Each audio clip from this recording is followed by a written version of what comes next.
Very pleasant good morning, and may I say a spicy Grenadian good morning, and welcome to the Office of the Integrity Commission's Virtual Center for Excellence Senior Leadership and Management Annual Training Program.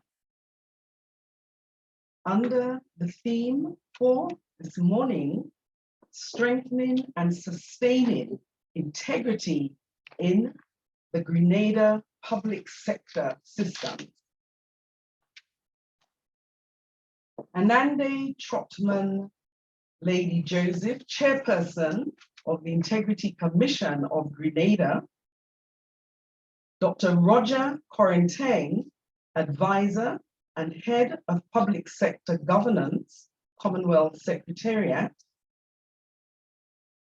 Ruth Rouse, Secretary to the Cabinet, and members of the Senior Managers Board of Grenada, Winston James, Deputy Chairperson, and other commissioners, Integrity Commission Grenada, Lyndonna Hillaire-Marshall, Permanent Secretary, Department of Public Administration, Elizabeth Henry Greenwich, Operations Manager, Integrity Commission Grenada, Canon Mark Kendall, Chairperson, and other members of the Executive of the Commonwealth Caribbean Association of Integrity Commissions and Anti-Corruption Bodies, members of other regional anti-corruption agencies, members of staff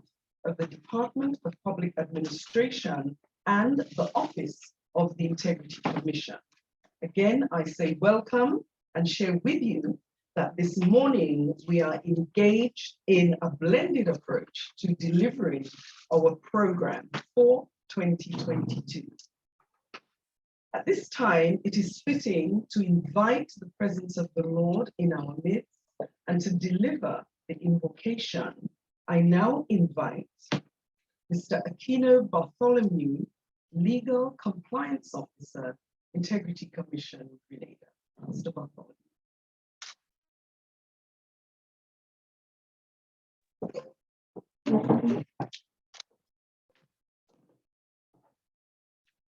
Pleasant good morning, everyone. We bow our heads in prayer. Heavenly and gracious Father, we thank you for bringing us here in one accord. We thank you for the stakeholders. We thank you for the Commonwealth Secretariat and the Department of Public Administration for being here with us. We thank you for the senior members of the boards that are also here virtually. We give you praise and glory and honor for this about to happen. We pray that as we have this session, that there will be exchanging of ideas, that persons will learn and grow. And we just ask your presence to be here as we go forward for this week.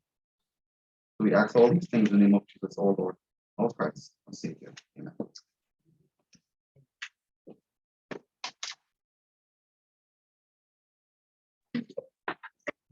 Thank you very much, Mr. Bartholomew. At this time, it is my pleasure to invite our Chairperson, Integrity Commission Grenada, very hardworking Lady Joseph, to share with us her welcome remarks. Lady Joseph.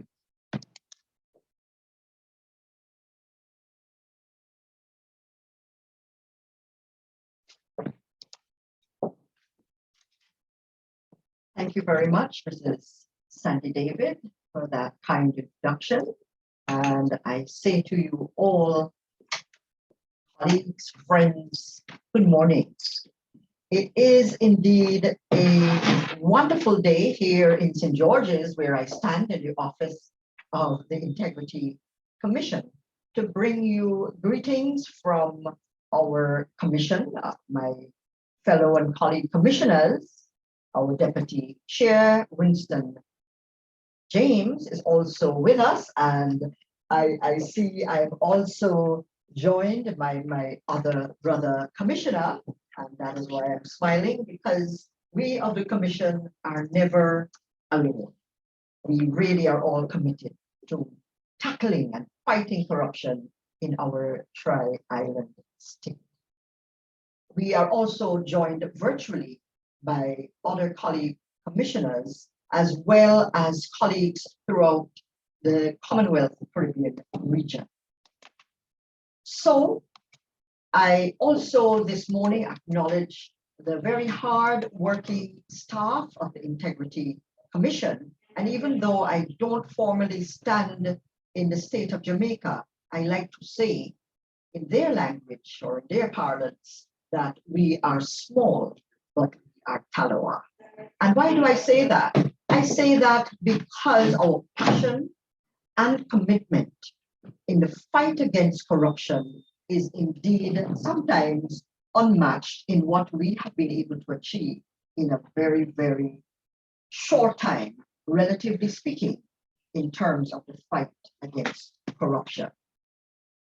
This morning, joining us here in this hybrid modality, in this setting, is none other than Dr. Roger Koranteng, and he is the advisor and head of the public sector governance department, of the Commonwealth Secretariat. He is also an equal member in that capacity in our regional anti-corruption association, the CCAICAB. I also this morning recognize our very own Secretary to the Cabinet, Ms. Ruth Rouse, and you members of the Senior Managers Board of Grenada. I recognize here with us as well someone who for us in the Integrity Commission we hold very dear and special, along with her particular department, and that is Ms. Lyndonna Hillaire-Marshall, Permanent Secretary, Department of Public Administration. And I say dear to us here at the Commission, both PS and those who went before her and that department, because the DPA is the focal point for the Commonwealth Secretariat in the state of Grenada. And right from the very inception of the commencement of the establishment of this integrity, and I dare add anti-corruption commission, because the roles and functions are fused, the DPA made sure that we did in fact receive technical assistance from the Commonwealth Secretariat. And this may be curious because the laws, international or regional laws that we're implementing and that would have been domesticated into our legislation came from the OAS, Organization of American States, Regional Convention Against Corruption. So, notwithstanding it was the Commonwealth Secretariat, of which we are one of the 52 member states, I believe it is, Dr. Roger, who indeed went forward and really took the bull by the horns in terms of tackling corruption. Now, this morning I have been asked to welcome you all. I welcome everyone here as well from the Commission, and we're joined by our Administrative Manager, Mrs. Sandy David, our Operations Manager, and other technical and professional members of staff. I recognize also Canon Mark Kendall, Chairperson, and other executive members of the Commonwealth Caribbean Association of Integrity Commissions and Anti-Corruption Bodies, members of regional anti-corruption agencies, and members of staff who may have joined us from the DPA and of course here at the Commission. We know that together that we will have a very, very fruitful and effective interactive week in terms of tackling corruption in Grenada and of course throughout our region. But because we are literally situated in the home of the Regional Center for Excellence. Please allow me to share with you very briefly a little bit of what we have achieved. Of course, you know that we have now annually been running these programs of the Center for Excellence, and we have been able to do that despite the COVID pandemic. We in the Commission are very proud that through utilization of the technology, as you all have now agreed to do, and been forced to do, whether we like it or not, we've all become a lot more tech savvy than we ever have been before, which allows us to meet today and had allowed us to meet during the COVID pandemic. We have done quite a lot here, which we'll be sharing with you as a best practice, but perhaps on behalf of myself and the Commission, I want to share with you very briefly that because we have been working sometimes quietly, sometimes effectively quietly, because that is what our legislation requires of us, that we operate at times in secret, but where we can, we have been sharing in a very transparent way about our methodology. We have been doing a lot of public education and improving our communication system so that we reach further and that more people who are interested and willing can know a lot more about what we do. Many of you here would particularly remember us when we call upon you to file your declaration. And what does that mean? I know sometimes it is frustrating, but what it means is that you are contributing to the benchmarking required for the establishment of a national anti-corruption system. And we thank you for your cooperation, especially in this regard, because we commissioners know of your personal frustrations. Why?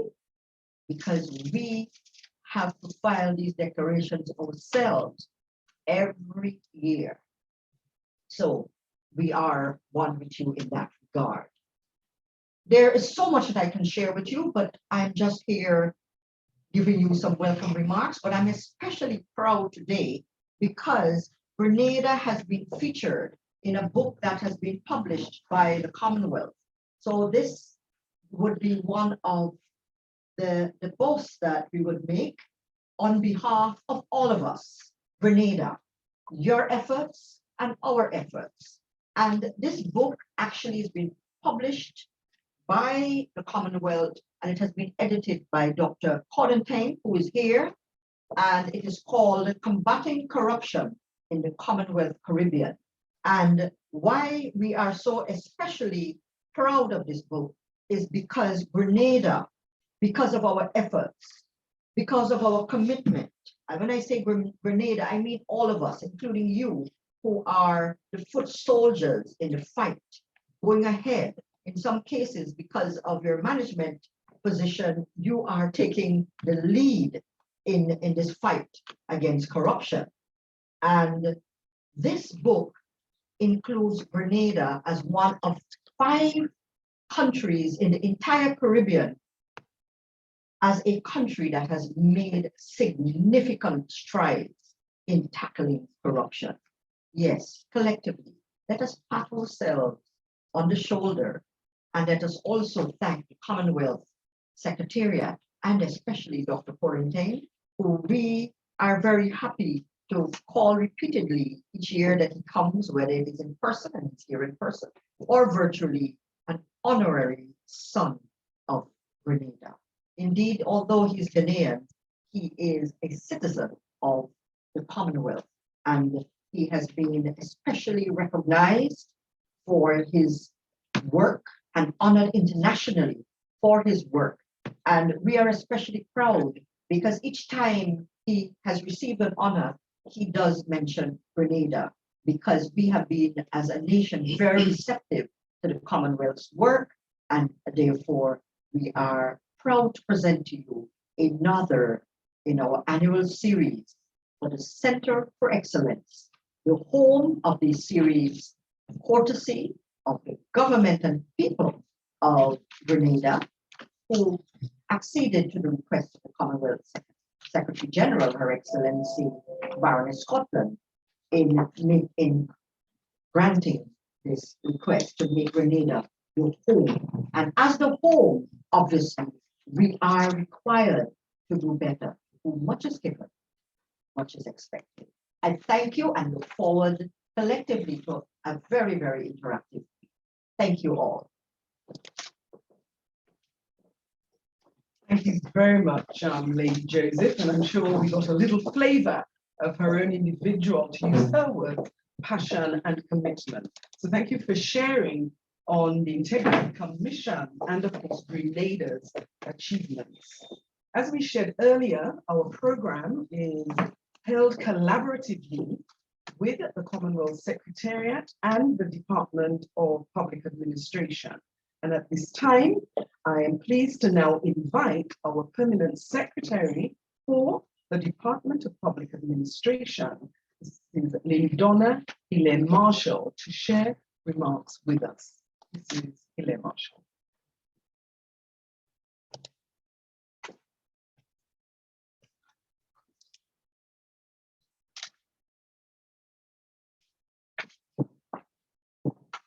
Thank you very much, Mrs. Sandy David, for your introduction. Madam Chair, Lady Joseph, and the Deputy Chair, Mr. James, and the other commissioners here present. Commissioner Campbell, thank you for being here with us. All the other commissioners, Secretary to the Cabinet, I think she's online, and other members of the Senior Managers Board within the public service, Dr. Koranteng, special good morning to you. The staff of the Department of Public Administration, as well as the staff at the Integrity Commission. A special good morning to all of us present here in body and those of us online. Thank you very much and blessed morning to all. The Department of Public Administration joins the Office of the Integrity Commission in extending a very special welcome to this, what we believe to be very important training session as part of the Center for Excellence series, Senior Leadership and Management Regional Annual Training Program. Thank you for setting aside time to participate in the training this morning. We really appreciate this. Your presence demonstrates to us the value placed on the series, which over the years exposed senior managers to a range of pertinent topics relating to ethics and moral conduct, as well as strategic management and also public sector management. All of these, we believe, it was aimed at enhancing our leadership and more specifically, our capacity to effectively mitigate against corrupt practices in the public service. Since the commencement of this program in 2017, as mentioned by our chair, the Department of Public Administration has enthusiastically collaborated with the Office of the Integrity Commission to deliver its anti-corruption mandate, which we strongly believe helps in positioning Grenada as a model for the Center of Excellence. Today's session will focus on internal audits, organizational compliance, and risk management. This will not only further support efforts to build the capacity to efficiently mitigate against corrupt practices within our various ministries and departments and the public sector in general, but it will support our abilities to contribute to the new transformation agenda as articulated by the government. We are honored to have the services of Dr. Koranteng, or I should say Dr. K, as he's affectionately called. Dr. K has been doing an excellent job as the chief facilitator for the series, sharing his wealth of knowledge, experiences, and resources with us over the years. Dr. Koranteng, we sincerely thank you for your contribution. The Department of Public Administration joins the Integrity Commission in extending hearty gratitude to the Commonwealth Secretariat for its sponsorship and commitment to the Center for Excellence series. The Secretariat's sponsorship certainly helps to strengthen individual and institutional capacity to sustain high levels of integrity in public service operations, and at the same time aids in strengthening regional alliances. Fellow senior managers, as I conclude, I want us to reflect on the Organization for Economic Cooperation and Development Secretary General's comments.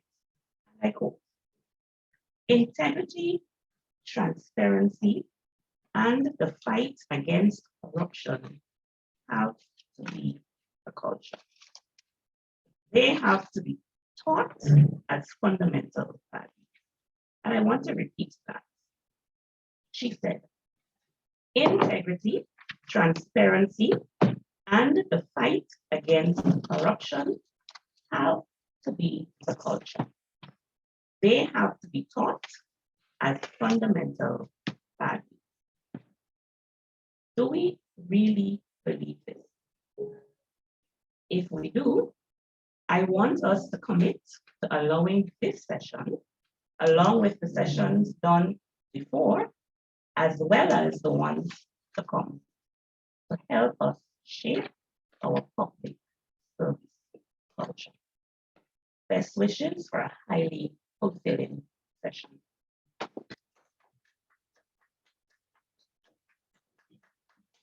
Thank you very much, Permanent Secretary for DPA. This is Lyndonna Hillaire-Marshall. And we certainly thank you for that reminder. And as you have detailed on the critical importance of fundamental values. So at this time, colleagues, we are now going to commence the formal presentation for this year's program. And our lead facilitator is Dr. Roger Koranteng, and we've heard his name mentioned quite a few times for this morning. But just to share with you a little bit more, very, very briefly, Dr. Roger Koranteng is the advisor and head of public sector governance at the Commonwealth Secretariat. He's also the principal specialist responsible for governance and anti-corruption at the Commonwealth Secretariat. And as a result, he's responsible for governance, anti-corruption in all the 52 or 53 Commonwealth countries in Africa, the Caribbean, the Pacific, and Asian region. Dr. Koranteng, over the years, I think has been the epitome of the promotion and championing of anti-corruption in the Commonwealth. And his work has been given international recognition. He has established several organizations, but just to name a couple, in 2015, the very successful and vibrant Association of Anti-Corruption Agencies in Commonwealth Africa. In 2013, the Commonwealth African Anti-Corruption Center in Botswana. And very importantly, in 2015, the Commonwealth Caribbean Association of Integrity Commissions and Anti-Corruption Bodies, which in fact was inaugurated right here in Grenada in 2015. Dr. Koranteng, our honorary Grenadian, is the proud winner of the 2018 Global International Anti-Corruption Excellence Award in the innovation category.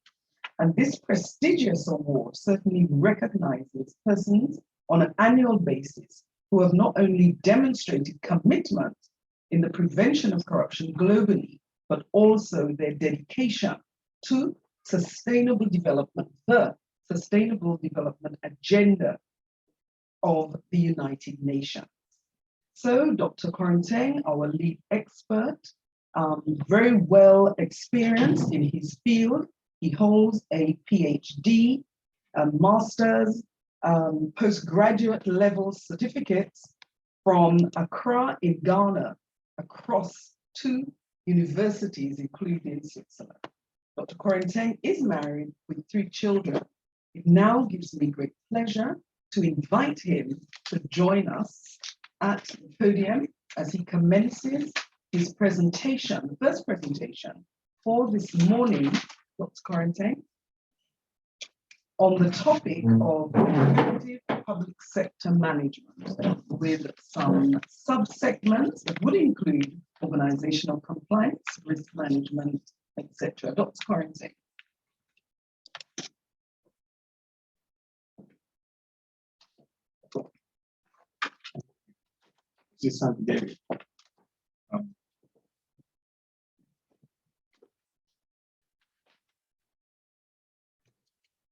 Thank you for your kind words and for the introduction. I must also make a small correction. At Commonwealth now we are 56 countries. I don't blame you because we keep adding. The latest addition this year was from 2 countries who are French speaking, Gabon and Togo, all from Africa. Have joined the 54. So we are now 56 and we are growing and counting. That means the Commonwealth Secretariat has expanded portfolio. But again, what it also means is that the Commonwealth as a whole is relevant for countries to be wanting to join this association because of our values. I also want to thank you once again for inviting me here, a country that I've known to be my second home.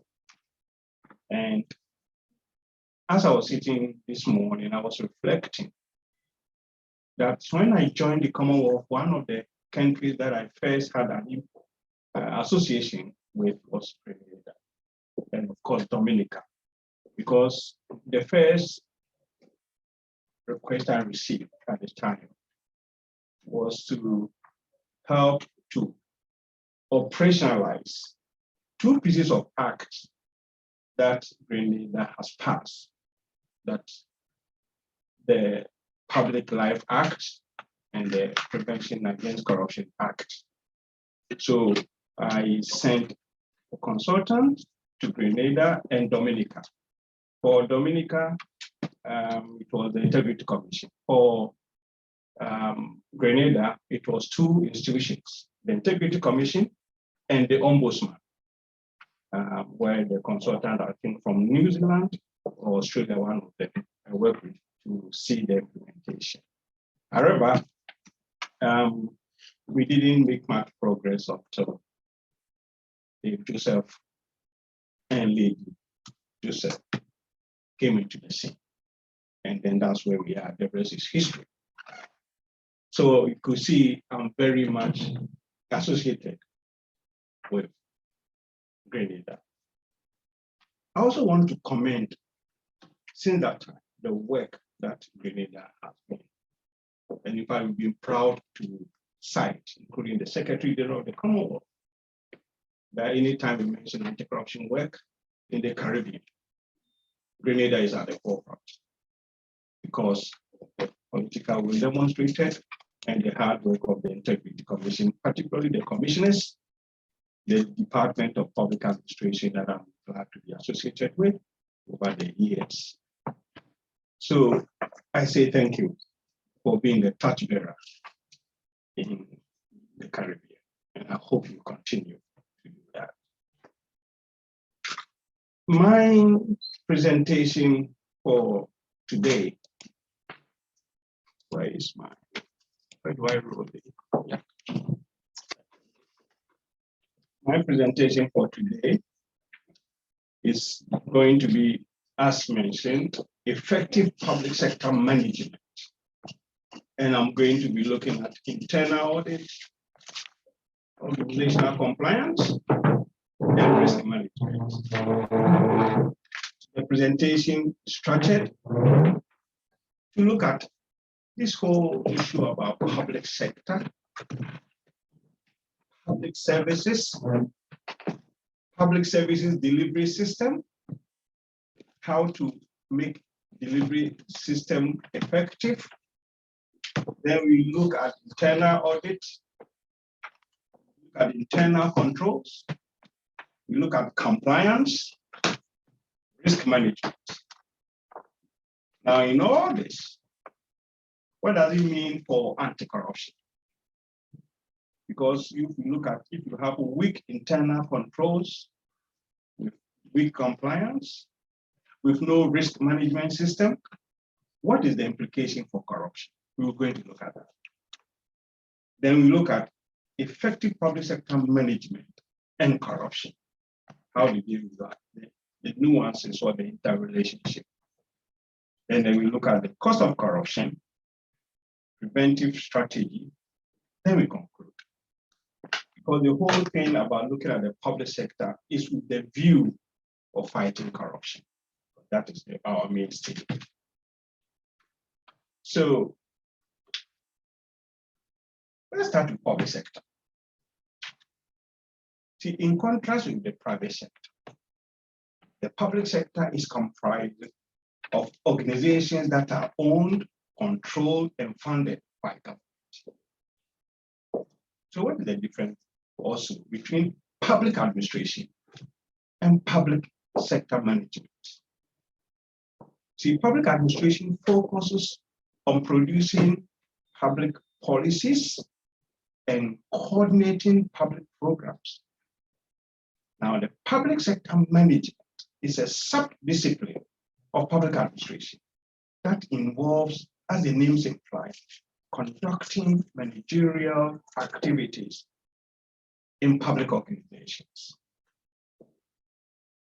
So the public sector plays a vital role in ensuring the smooth functioning of society. It provides essential services that are necessary for the well-being of our communities. Additionally, the public sector plays an important role in promoting economic growth and stability. Public services,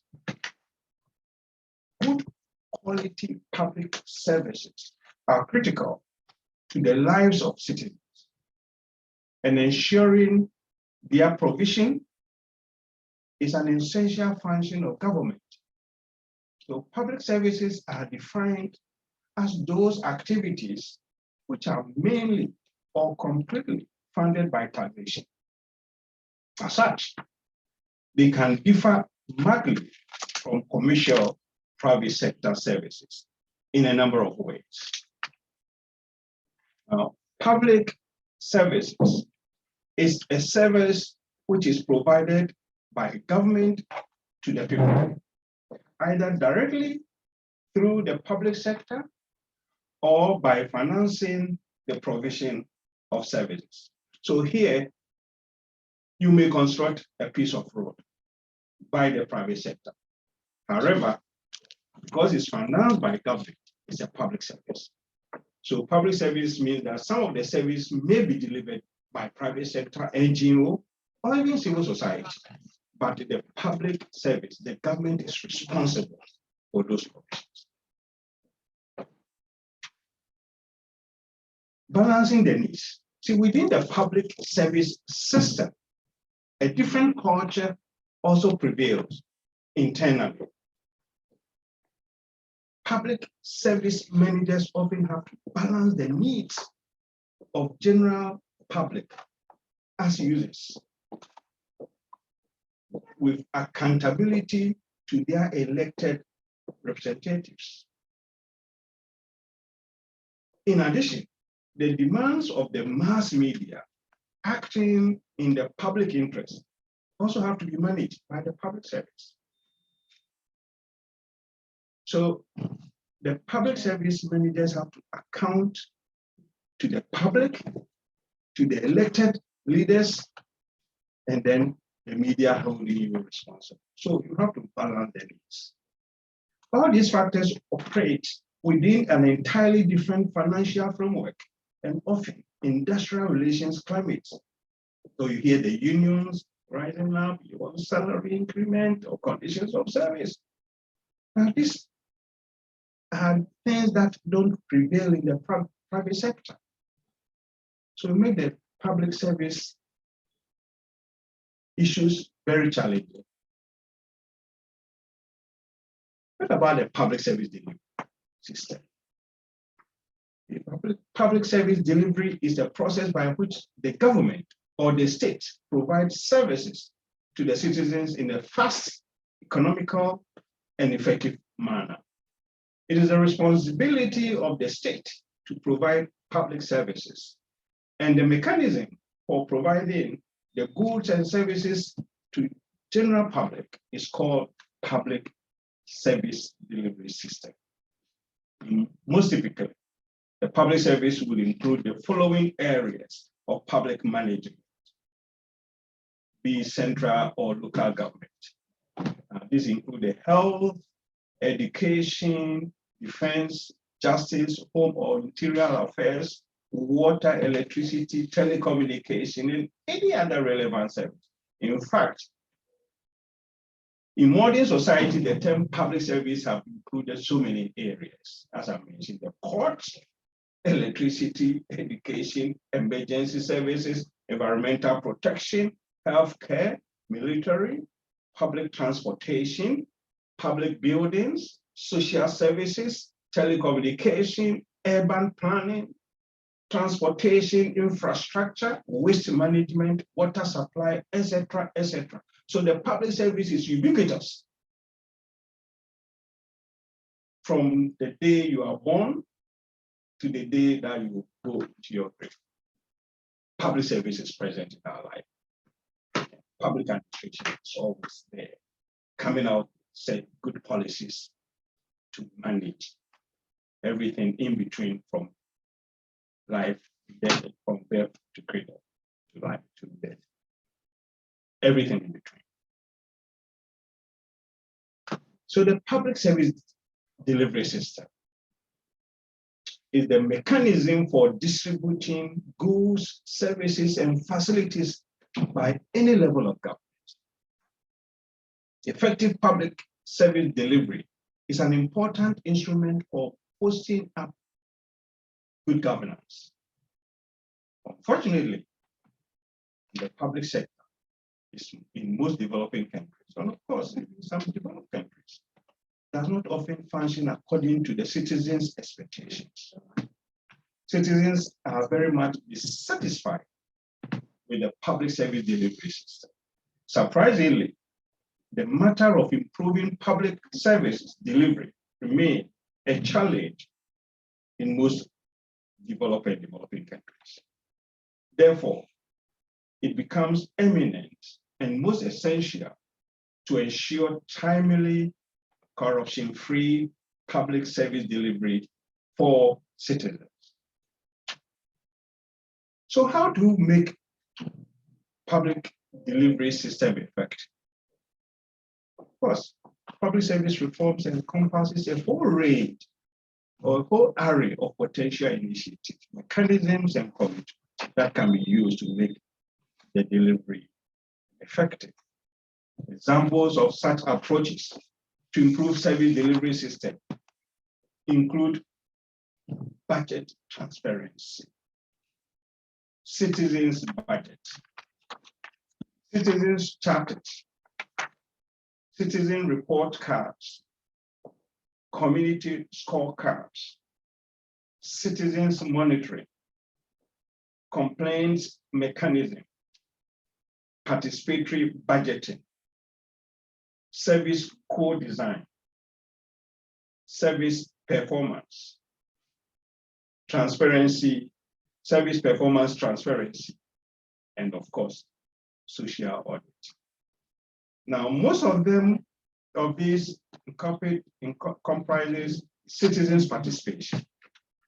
And we have a lot of best practice around the Commonwealth or in the world, where citizens participate in the budget. So if a budget has been allocated for a particular project, the citizens will monitor because they have to the provider have to put the budget, how it has spent, either on the website or at a place where the citizens can go and verify. Charters. I've seen citizen charters where public service organizations providing services who put the chapter around. In fact, I saw one in a particular country, other Mauritius or Botswana, passport office. Before I got there, they have listed the process for you to get a passport. And if you don't get it within 3 weeks, this is the place you should call. This is the number, lodge your complaint. If you don't get, then you do this, that, and that. So you're supposed to get your passport in 3 weeks. And the steps are well laid out, and it is there for the public to see. See, when you begin to do some of these things, then you are improving the effectiveness of service delivery. This will take me to internal audit. The internal audit reviews the effectiveness of other controls within an organization.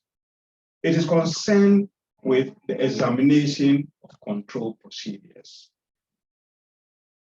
It reviews and evaluates the managerial performance, and it identifies areas of improvement in efficiency as well as weaknesses in internal controls, management team performance, and the structure of organization.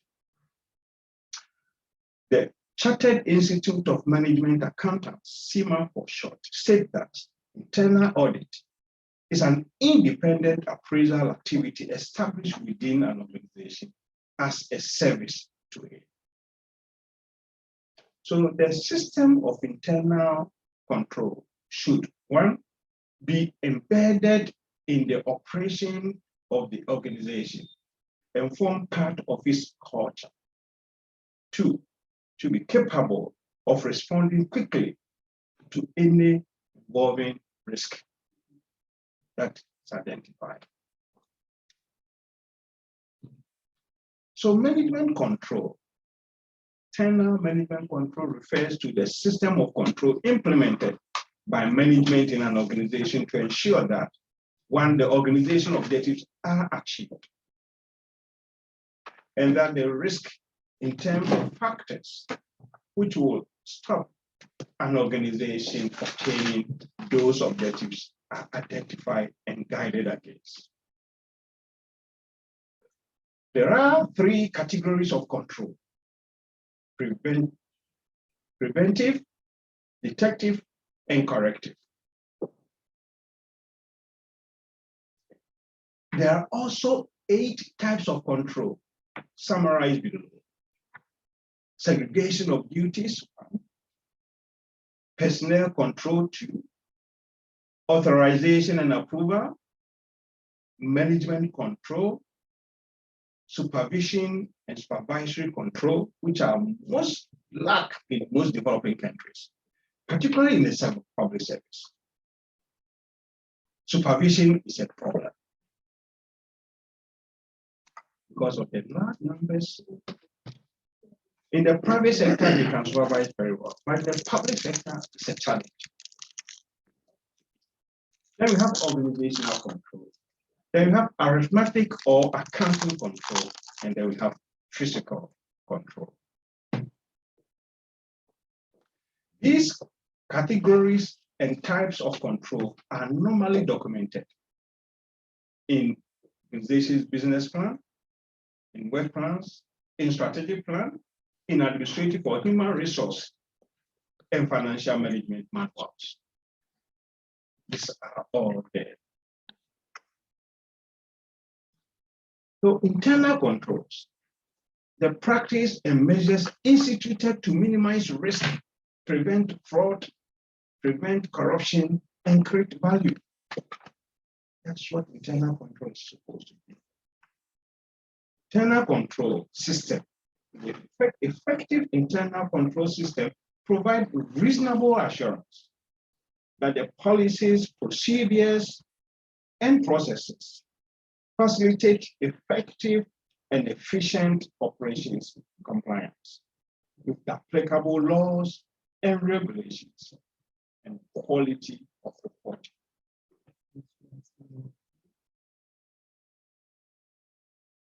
Objectives of internal controls. 1, to prevent and detect fraud, errors, and misstatements. 2, to seek to ensure compliance with relevant and applicable laws and regulations. Also, to minimize risk affecting the achievement of organizational objectives. And also to promote operational efficiency through orderly and efficient conduct of activities. Also to safeguard the assets of a company or organization. Facilitate the accuracy and completeness of records. And of course, improving reporting. Key elements of effective internal control. First, we look at the control environment, the culture and ethics of the organization, tone set at the top, and the management style, all will affect the control system of an organization. Then you look at another element called the risk assessment to determine how risk, both internal and external, affect the organizational objectives and goals. Then you do monitoring, regular review of processes to ensure that they remain relevant and operational as desired. Another aspect is control activities, that the processes and the procedures to address risk, including authorization, approvals, reconciliation, segregation of duty, verification, physical and digital security measures, etc. Then information and communication. Well-defined channels of communication, flow of information to relevant authorities. These are some of the key elements in internal control. Types, internal control types. So we have two main types. We have the preventive control, which include the segregation of duty, approvals, authorization, and verification. Of course, security of assets. So the internal control will normally go through every processes of the organization to check all this, whether they are in line. They also do detective control. They review performance, they look at reconciliation, physical inventories, and then audits. So these are the two main types. Then let's take a moment to also look at compliance. Compliance is a comprehensive program that helps institutions and their employees conduct operations and activities ethically with the highest level of integrity and in compliance with the legal and regulatory requirements. Reasons for developing compliance program. The reason is that it fosters a culture of ethics and compliance that is central to all of the institution's operations and activity. It also understands the nature of risk and potential exposures or vulnerabilities. It identifies and manages risk that impact the institution's reputation. And it integrates the compliance program to ERM, which is Enterprise Risk Management Framework. Key factors in compliance program. While there are a number of factors or ingredients in compliance program, there are 5 that are key differentiators in the highest performing compliance program. First factor, tone at the top. Management, the top management should not only seem to be talking, but they should also walk the talk. They shouldn't be paying lip service, but they should set the tone. And that will also bring into line the corporate or the organizational culture. Because whatever tone is set at the top, it will cascade through the organization and it will inform the way members of the organization will behave. Then there should also be a risk assessment. But the risk assessment will indicate what risk is confronting the organization going into the future regarding its operations and achievement of its goals and objectives. Serious organizations that are interested in compliance should always have a compliance officer, chief compliance officer. So if you have an organization, the first thing I want to know whether you are in compliance or not is you have a compliance officer. If you say yes, then at least you make a first step. If you say no, then I know that you are in trouble. Then you have to do testing and monitoring. It's like you are doing a test run so that you are preparing your readiness as an organization for any eventuality. And we look at some outcomes. So we're going to look at this briefly. So the tone is set at the top. Tone at the top. The tone at the top set the organization guiding values and ethical climate. Properly fed and nurtured, it is the foundation upon which the culture of an enterprise or organization is built from the top. If I get into an organization, from the reception to wherever I want to go, it gives me an impression about the organization. From the reception, you get some public sector organization somewhere, some countries. You get there, the reception will be on the phone. And the visitor will be standing there, didn't know what to do, trying to talk to a reception front and the first place of contact. And they're on the phone talking. After a long time before they come and check you out, and what can we do? Sometimes you decide to just move along. So you walk past them, you go to their offices and you try to find out what is going on. And you don't get any direction. Then maybe a good Samaritan comes in and says, oh, come on, can I help you? Say, yes, I want to see so and so. You go to wherever you wanted to see, and they are not on top of the information you are looking for. So you walk out of that organization and say, what? Who is the management? Who are the management of this organization? That means they are not doing well. On the other hand, I walk to organization, the front desk professional, can I help you? I said, well, I'm looking for this and that, or some information. It's okay. I'll make some field calls. So go to that room. You go, you see the manager, and everything is sorted out. You come out and say, yes, this is an organization. The top is working. Every organization reflects the image of its leader. Every organization, it reflects the image of its leader. Every family unit in any society reflects the image of the family head. So you go to a family and the children, you don't know what they're about. Then you know that the heads of the family, both the mother and the father, have not done their work, or at least one of them. In the country, it's the same. Every society reflects the image of its political head. It's as simple as that. I won't say much about that. I want to go home. I don't want anybody. But here I'm safe. But there are some other countries are even there to say that.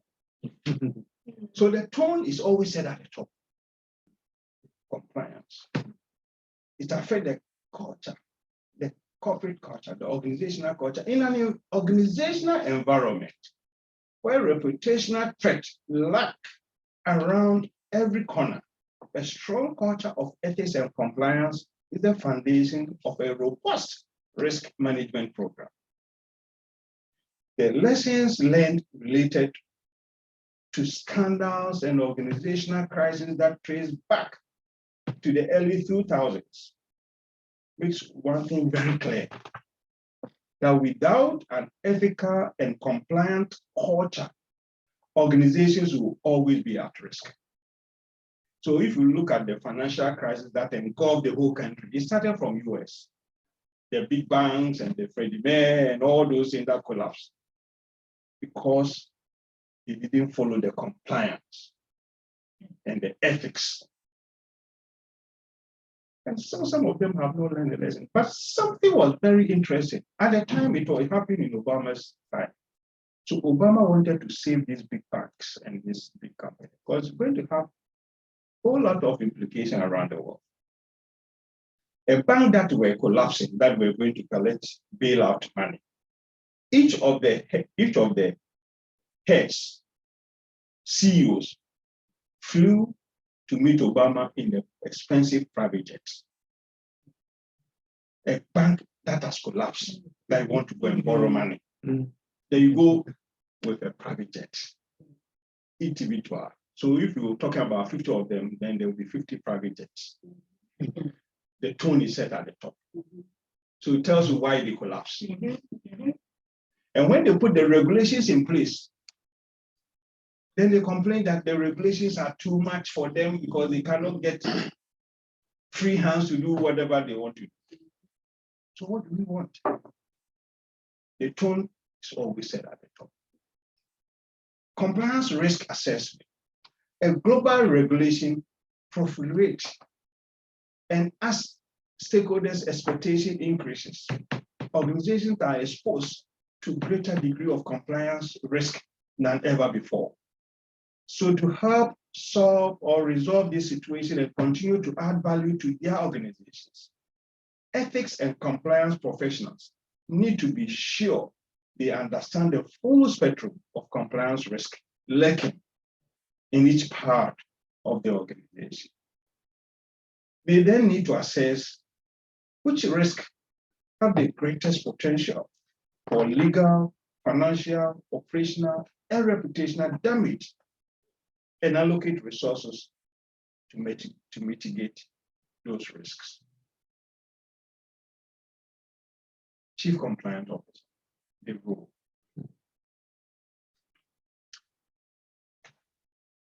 Organizational or enterprise or a company or institution, they are all the same. Ethics and compliance executive represent a young but rapidly maturing profession. Because in the past, before this financial crisis happened, it was not really known about compliance officer and all this and ethics.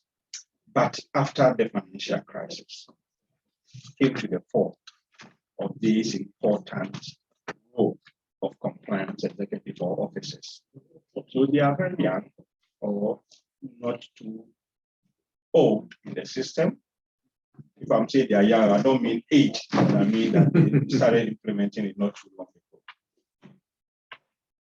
So one that began to emerge in the late 1980s, several government initiatives and high-level commission people began recommending the specific senior level personnel should have a responsibility for overseeing an organization compliance and ethics program. These key business leaders are responsible not only for maintaining compliance.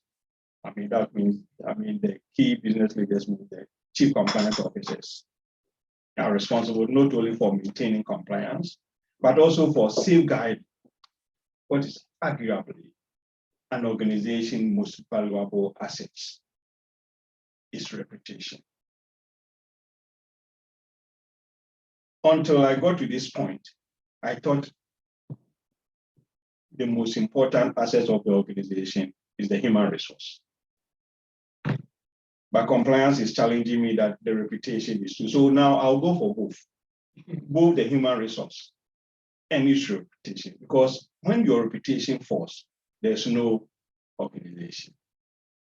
But organization can also be successful only through not machines, not equipment, by its people. I was facilitating a program for chief executives in London, and I was asking them, if you produce, your competitor have produced a product, let's say Apple phone and Samsung phone. So if a product have been produced by Apple and Samsung want to catch up because it's getting a market share higher than Samsung, what would Samsung do to catch up? Most of them said, well, we'll buy the product and try and see whether we can copy it and also put similar product in the market and all that. I said, yes, but no. You can do that, but that is not the best efficient way of doing it. So everybody was like, what? I said, yes, you know what? You have to go and hire that human being behind that product of, say, Apple. Poach him and bring him or her to your organization, and you produce more and better instead of going to see that product that he has produced. What about if he changes it and even improve it? So you are always catching up. But when you get the human resource behind it, that human being who is producing and turning out this expensive product, if you can put him to your side, that's when you overtake. So you see, even then they say, yes. I say, yeah. Even the chief executives. So you can see why some of them will fail and others will go up, because it's about human resource. It's not about the machine, it's not about the product, it's about the brain behind it.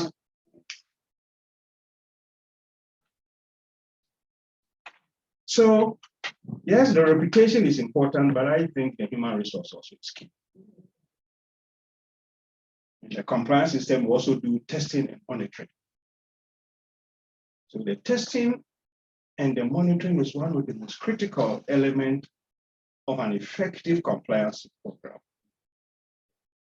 And it is required program, it's required program component. It's a required program component in certain industry. Why? Because the testing and the monitoring is required. Why is it required? Because without testing, it is difficult or impossible to understand what is working and what needs enhancement.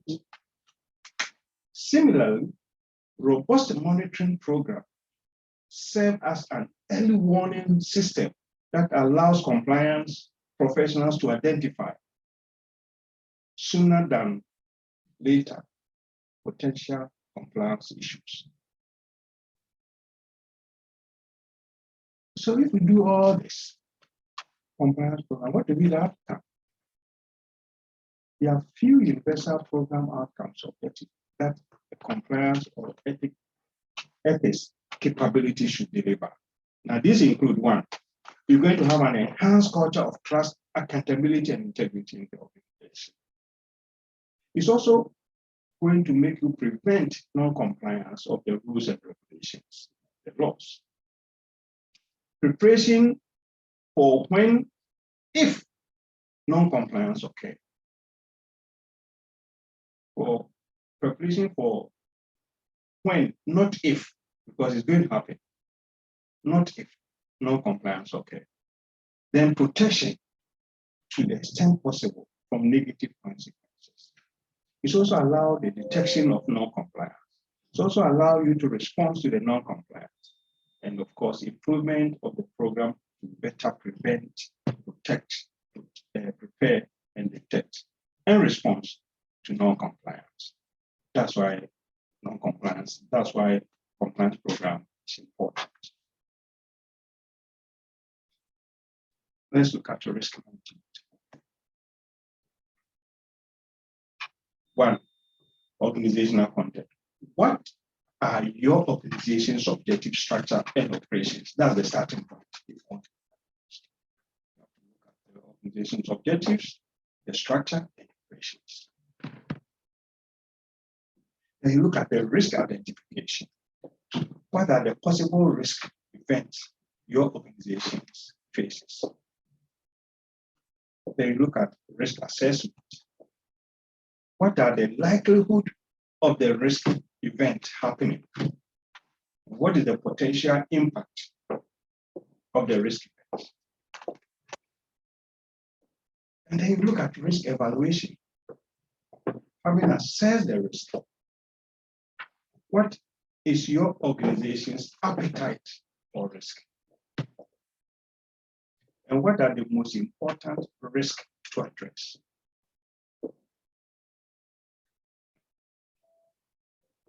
Then number 5, you look at risk treatment.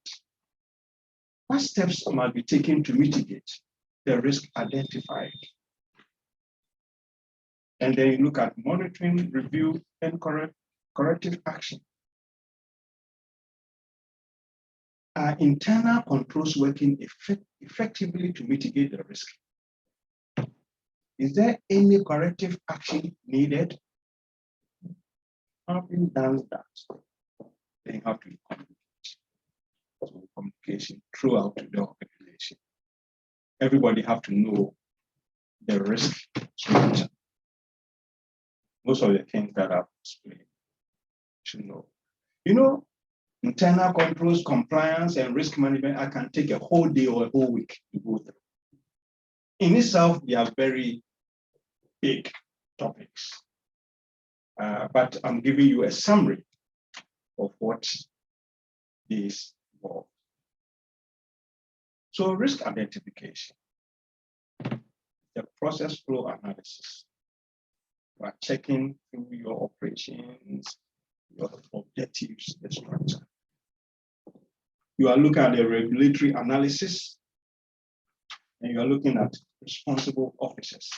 All of them have to be in place. Then you look at the inventory, event inventory, organizational history. What is the story that organizations have traveled? Identifying any risk that has happened. See, again, this risk compliance, they were all new. In the past, we didn't have some of these things. But after, as I was saying, the late 80s, the financial crisis, all this have come to the fore because we need to protect both the public purse and individual resource. So we also look at the external context, the stakeholder expectation, event common to industry. How do you do all this? First, you have to do interview, you have to do send questionnaire, administer questionnaires, and survey to get all this information. You can also facilitate workshop in the organization to look at all these areas. And then leading events and escalation triggers. You have to identify what will trigger risk in the organization. Now, when we talk about risk, all that we are talking about is you are checking the vulnerabilities in the system and trying to see what are the threats that it will enable you or to prevent you from achieving the organizational goals. So risk is just a practical way of surviving so that nothing will sway the organization that will make the organization ineffectual or unable to achieve its goals or objectives. Some of the risk, that's why we talk about risk appetite. Some of the risk you can manage it and contain it. But some of them you can't, depending on how severe that risk will be. So when you're assessing the risk, there's inherent risk. That risk may be of strategic importance. Let's say reputational risk. It's of a strategic importance because it affects every part of the organization. Some of the risk may be operational, affecting the way you operate, operational functions of the organization. Some of them may be financial. That financial may be that you may not have enough, particularly in the public sector, your subventions, your budgets. Are they enough? Are they timely? But if you look at this, for this to happen, that means that the revenue generation capacity of the country also should be on top. So that it will affect the regular, timely receivers of your subventions. You also have to look at some risk may be compliance issue, the laws and the regulations, either facilitating or militating against the operations. Then the reputation overall. We have what we call the residual risk, a risk after accounting for current internal risk. Sometimes internal control, sometimes we may not see. It's like when you are doing research.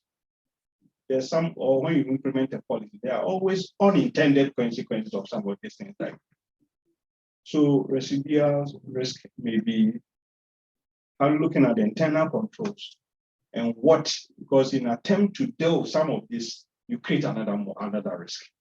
So you have to be aware of that. How do you evaluate the risk? Having assessed the risk, then you try to answer, what is your organization appetite for that risk? So you're going to have a whole lot of risk. Some of them you may have appetite for it, so yes, this one I can leave it. It's okay. I'll just keep an eye on it. But it's not going to affect the essential threat of the organization. But some of them you can't. You have to deal with it. You have to put certain strategies in place to deal with those risks.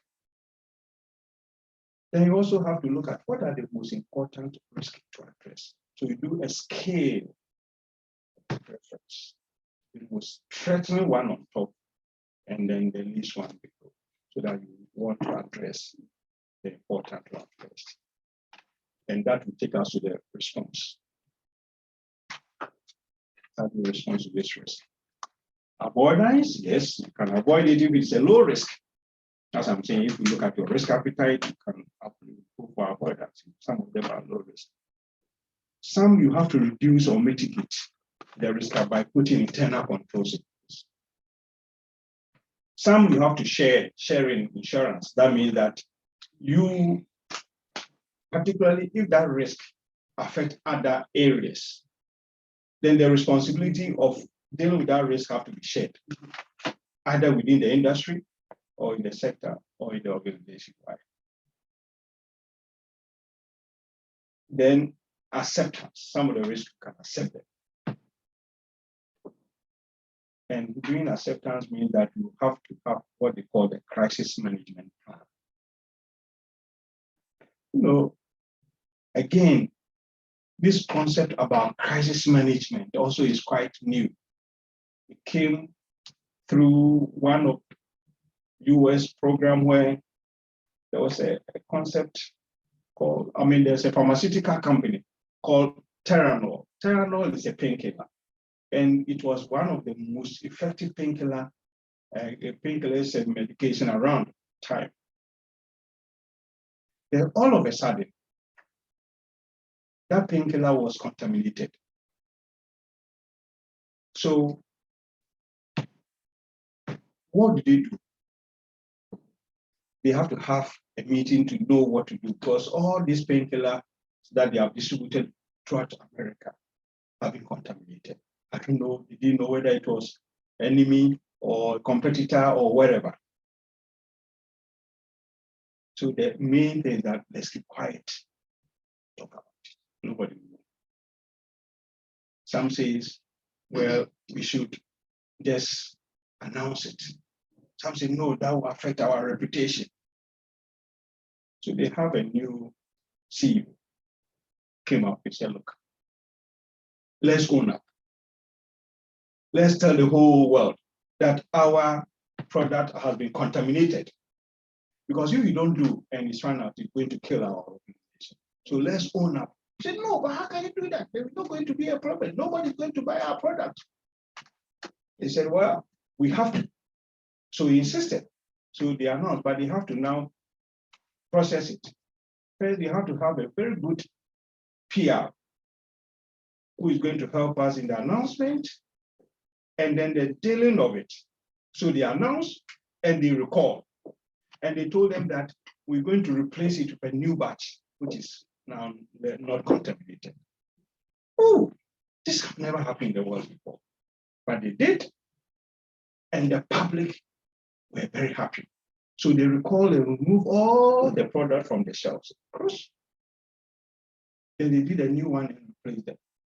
Since that time, it has become crisis management formula around the world. That's why you hear, particularly the auto vehicles. Toyota is recalling the cars because the airbags is not working. Mercedes-Benz is recalling their vehicle that was produced in whatever, because now they realize that's the best way to manage crisis.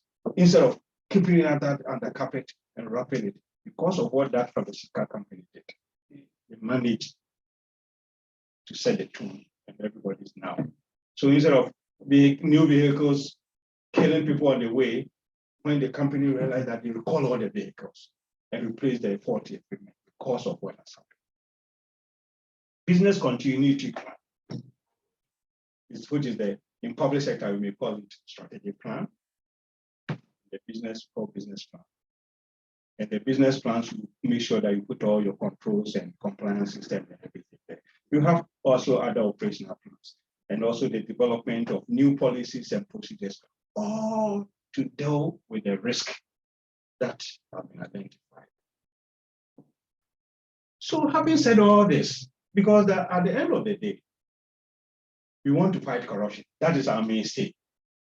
So whether it's internal controls, whether it is compliance, whether it's risk management, what is it? What is the implication for fighting corruption? Because that is what we are interested in. Of course, the DPA will be interested in doing all this compliance, risk management for efficiency in public administration. But for Integrity Commission and Anti-Corruption Fraternity, we want to fight corruption. So what is the implication for all this? So you realize that when you have weak internal controls and compliance, that means weak compliance, with no risk management system in place, it has implication for fighting corruption. When there are weak internal controls and compliance with no risk management system in place, the opportunity is created for individuals to make personal gains. For example, a procurement manager at a state enterprise could embezzle companies' funds. Contract negotiations and obligations could be executed outside the framework of Procurement Act because they have no internal controls. These are direct results of weak internal controls, no or poor oversight, and a disregard for compliance of rules, regulations, and laws. Public entities with internal management weaknesses and poorly compliant systems provide receptacles for kickbacks payment from private sector institutions and other organizations that deals with them. So in effect, ineffective public sector management, which means that weak internal controls, no compliance and risk management and all that, it will make the public sector ineffective. So ineffective public sector management systems provide various opportunities for corruption.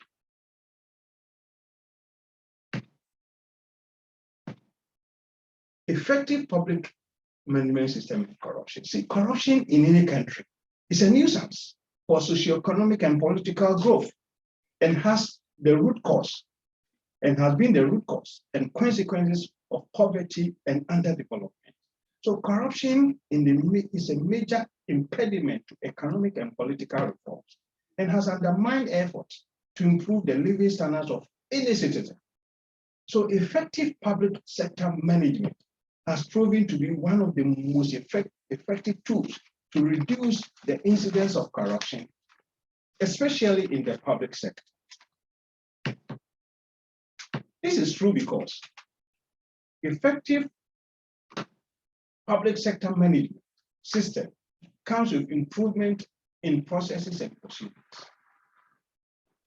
Effective public sector management system is effective countermeasure to corruption, not only because of the processes it ensures, but also because it holds managers accountable for performance.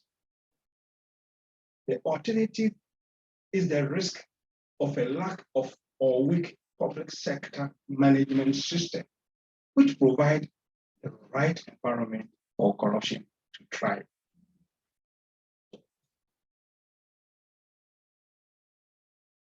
Why corruption has engaged every citizen, every country, every nation's attention? Because looking at corruption as an economic issue means that corruption is more than simply a wrong behavior. It's beyond that. It means that corruption, while benefiting a few individuals, is costly to society and the private sector and the government in the long run. Because corruption must be rooted out because one, it increases public spending. It lowers productivity and discourages innovation. It increases cost of doing business because it serves as a tax on business. Because you're going to set up your business, you pay bribe, your business cost goes up. It lowers growth levels. It lowers private sector employment levels. It reduces the number of quality public sector jobs, exacerbates poverty and inequality. It undermines the rule of law.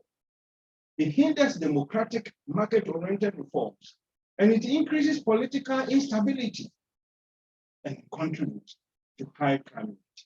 Now, if a concept, a phenomenon can create all this, then it's a serious business we have in fighting corruption. The systematic and widespread corruption in most agencies generally exists with the knowledge of senior management, particularly in the MDAs. The senior management knows what is going on in their organization. So a good manager, familiar with all the nooks and crannies of his or her department, would or should know the areas of operation with high risk of potential corruption. Often, the widespread corruption in government agencies exists with the active knowledge and sometimes with collusion of their heads. With his active conscious neglect, sometimes they tend to look away while the corruption is happening. The latter happens because the cost of prevention is not worth the benefit of that head. And this tendency is facilitated by the short tenure of these senior officials. Oh, next 2 years I'm on. Next year I'm off. 4 years I'm off. So why should I bother? Why should I step on toes? And if I don't, I'll benefit and I have my pension and I'm gone away. So, anti-corruption strategies. As regards anti-corruption strategies, can be broadly divided into preventive and deterrent.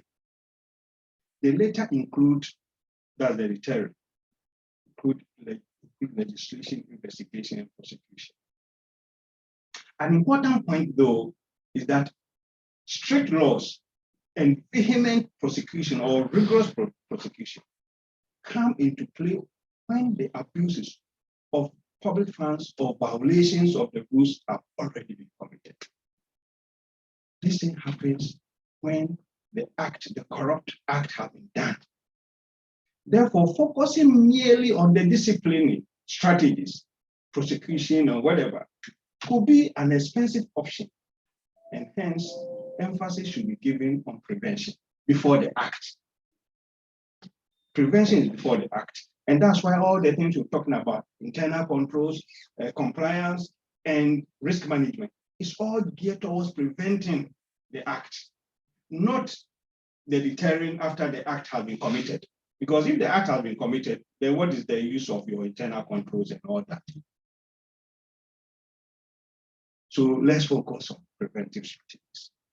Because preventive strategies such as internal audit, organizational compliance, and risk management not only safeguard the integrity of the public sector operations, it also ensures the application of the rules and the procedure, but has a wider benefit in promoting public sector and managing the conduct of public officials. So anti-corruption reforms need to instill behavioral changes that transform values and ethical frameworks through awareness and sensitization. Mainstreaming public service professionalism and ethics should be an integral part of bureaucratic reforms aimed at building a culture of integrity and preventing corruption. However, we should also be wary or aware of the fact that transformation of values and public ethics requires a long time to fix.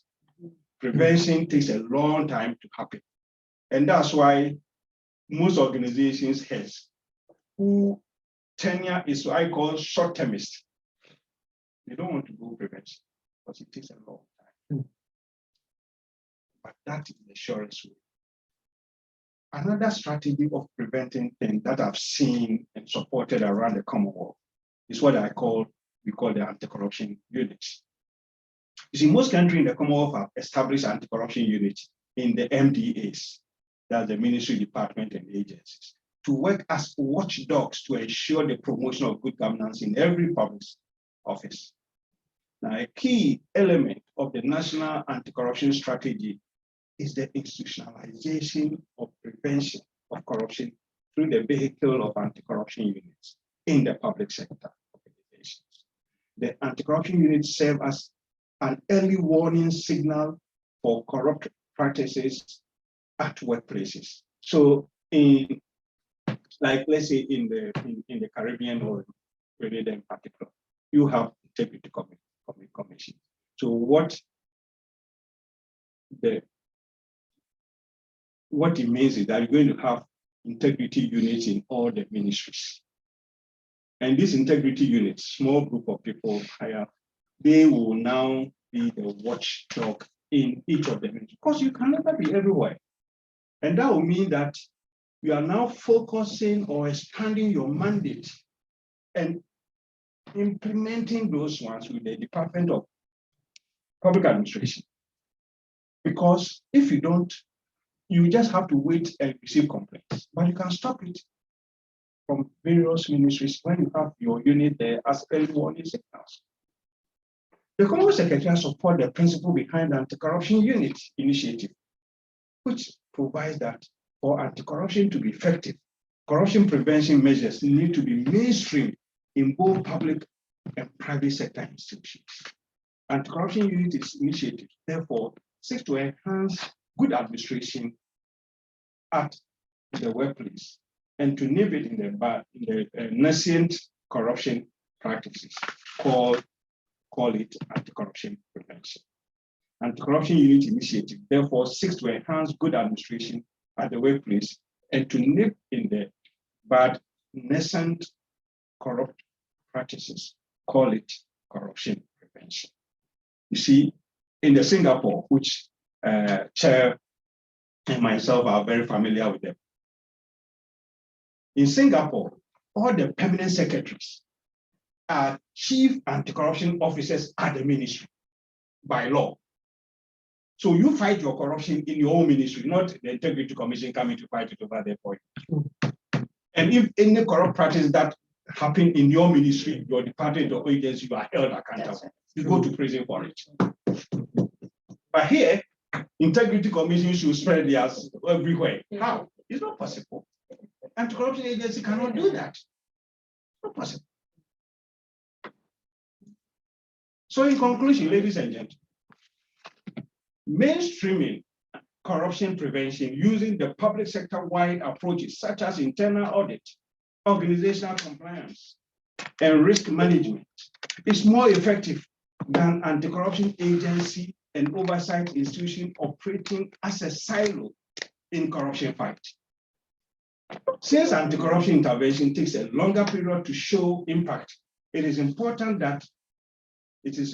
there's a need for anti-corruption agencies like integrity commissions to build wider alliances with collaboration with national institutions, build wider alliances and collaborations with national institutions as well as international organizations for complementary effort for strengthening and sustaining integrity in the public sector system. I must say, Grenada Integrity Commission has shown the way. That's what they do. And I know that I've been part of this process. They need to continue, they need to improve, because that's the only way to deal with corruption in a sustained manner for a long time. Thank you now. And if there's any question and answers, thank you.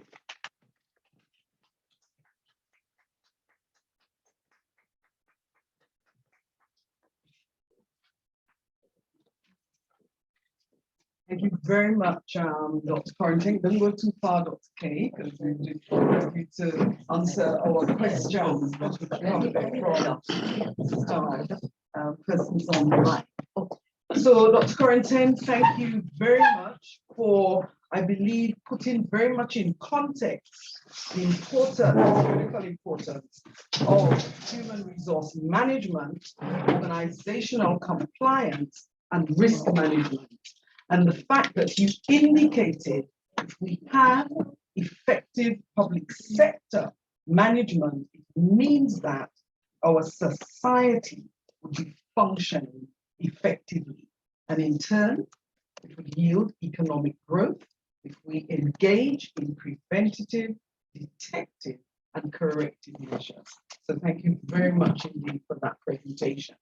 May I ascertain from our IT technician if we have any questions, and invite our colleagues. You may do your question in the chat so that Dr. Koranteng could address same. Richard, questions? Any questions from persons that are with us at the Integrity Commission? I'd like to commend Dr. Koranteng. His team, Koranteng. This thing, T-I-N. Dr. Koranteng. Yes. I'd like to commend him for well presented based on the topic that we were handling. I think it's the information that we got it this morning is food for thought. When I say food for thought, I think that we have to disseminate that information to our people around. And it is something that we need and something that we have to be mindful of in our society, in our country, and throughout the world. Based on what you presented, because I like to applaud you, for example, that integrity unit in different ministries. I think it's important that we have that, because I think the Integrity Commission here to do everything, but we get the kind of the assistance and help from different ministries. I think we'll go a long way. I like to commend you, and I think we, the people of this country, I think we need a broader picture of that and have other persons be involved in those discussions and those topics. I think it's very important. It's the first time I've seen you, and based on your presentation, it was an excellent one. Thank you very much. Very much, Commissioner Campbell. May I again invite any other questions for Dr. Koranteng or any observations you'd like to share? Yeah, PS Hillaire-Marshall.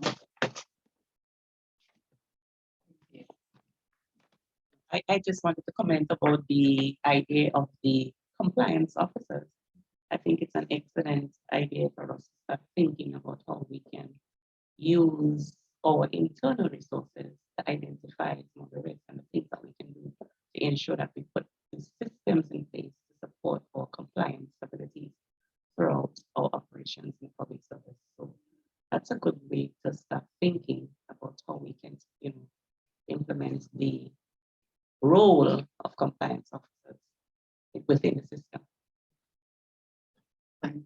Thank you very much, PS. And perhaps if I could share, in keeping with some of the projections that the Integrity Commission has as we continue to go forward. And I know that our chairperson, Lady Josie, it resonated with her when she heard that, because Chairman has been speaking of, and as a commission, we have started to make preparation towards having risk management champions within ministries and departments. So indeed, we could have some kind of collaboration in terms of risk and compliance management champions within our ministries and departments.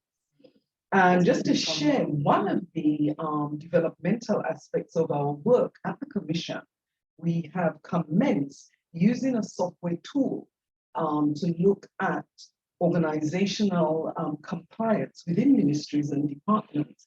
It's a systems assessment questionnaire that we have engaged about 10 different statutory bodies and ministries and departments in, which requires you to enter various items of information based on the line of questioning, which speaks to where you are at as far as organizational compliance is concerned.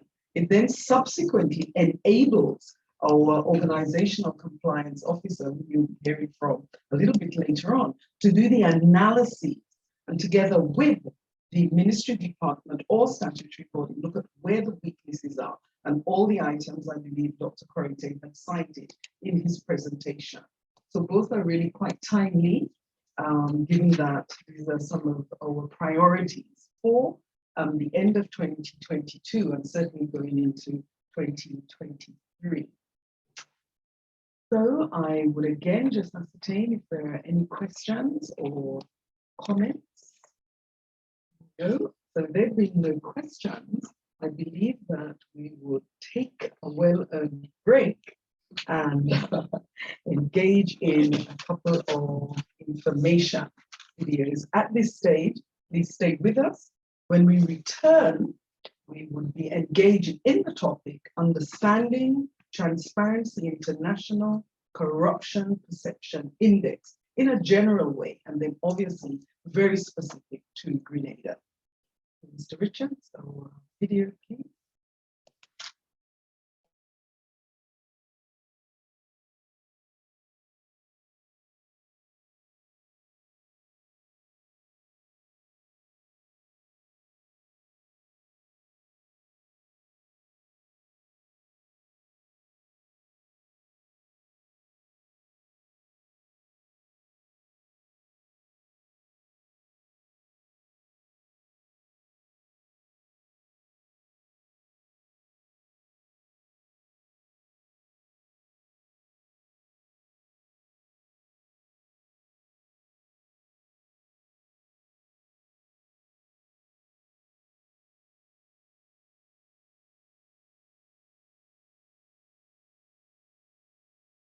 Report it. Corruption. Report it. Since Jesus Christ came in and cleansed my heart from sin, I'm in right out, right down, right happy all the time. Great. I am happy that you are happy to be here this morning. Just a few announcements for today. Please remember to wear your masks at all times because you must protect yourselves.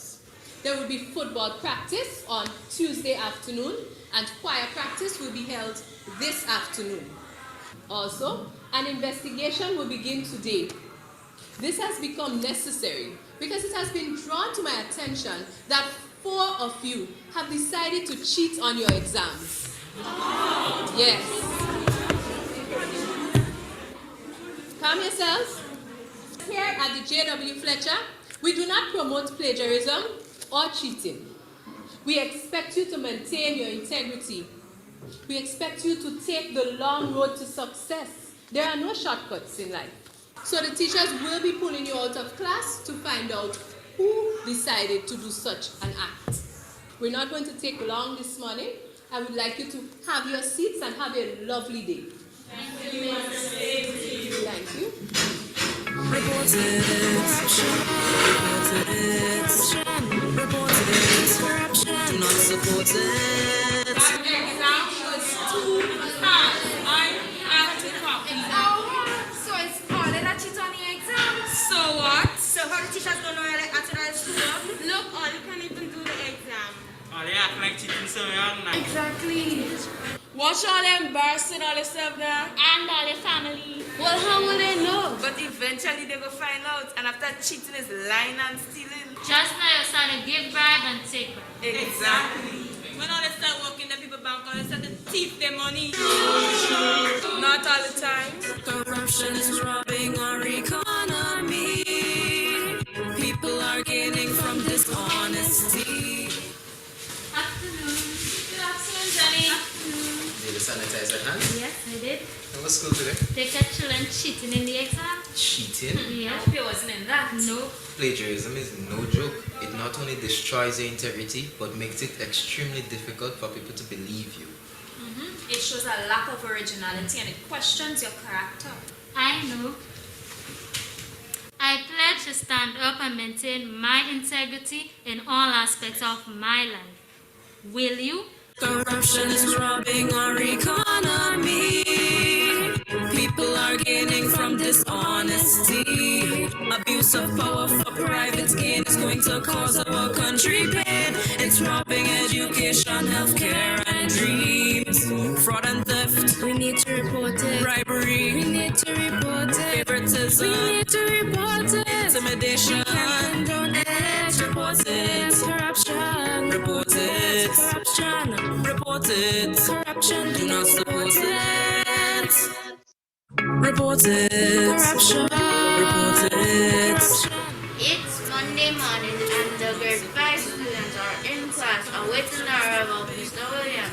I'm today to watch it fully. And you're running football game coming up. Your football team is technically good to listen.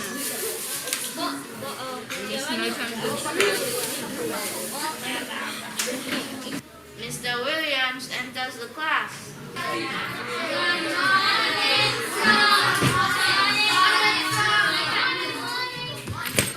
Good morning, class. Good morning, sir. How are you today? Good. How was your weekend? Good. Are you sure? Yes, sir. Great. Please get out your materials and get ready for maths. Okay, sir.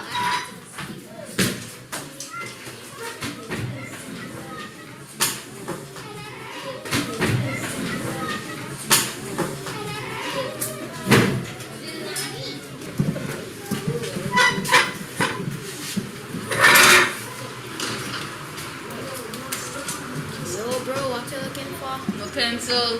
Oh, I haven't seen it anywhere, but if you keep looking, you'll find it one day. I swear. Excuse me, sir. Yes, Ridgeman. Some dishonest person took my new pencil that my mother gave me this morning. Are you sure? Yes, sir. It was just here and I could not find it, sir. Class? Yes, sir. Who is the dishonest person that took Ridgeman's pencil? That's stealing. That's corruption. Class? Yes, sir. Has anyone seen Ridgeman's pencil? No, sir. Johnson. Yes, sir. Where is Ridgeman's pencil? I don't know. You can search my desk and everything. Sir. Yes, Thomas? I know who took the pencil. Who? That's a giant. Hey, watch out. Who, me? Yes, you are. To corrupt by to dishonest why. I corrupt. I dishonest. Yes, you will see. Why. Yes, You will see. Jonathan. Yes, sir. Where is Ridgeman's pencil? I don't know. I don't have no idea. You can search my desk and everything. Okay. Well, I swear why I go beat you. I think so. That is me? Yes, you are. You should. Jonathan, come to the front of the class. Jonathan,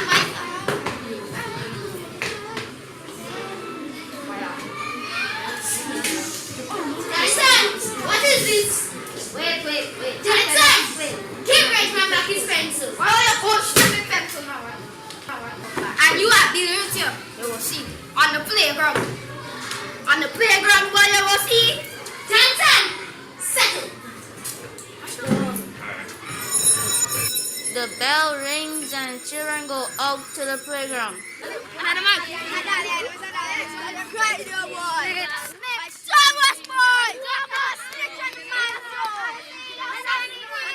Jetson, what you doing is wrong. My friends told me to speak out against what is wrong. If I didn't tell you, I stole the pencil myself, boy. See, caution, man, Thomas.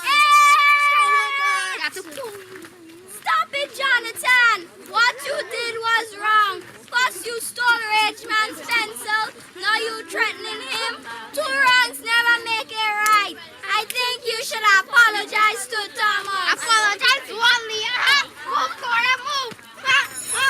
The bell rings and the children return to their classroom. Okay, class. Please settle down.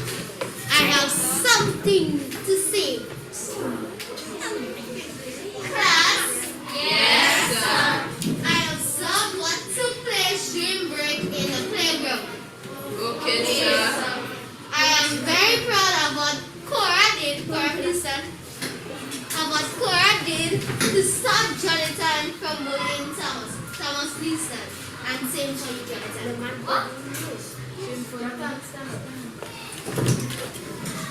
Stealing is a form of corruption, and it is wrong.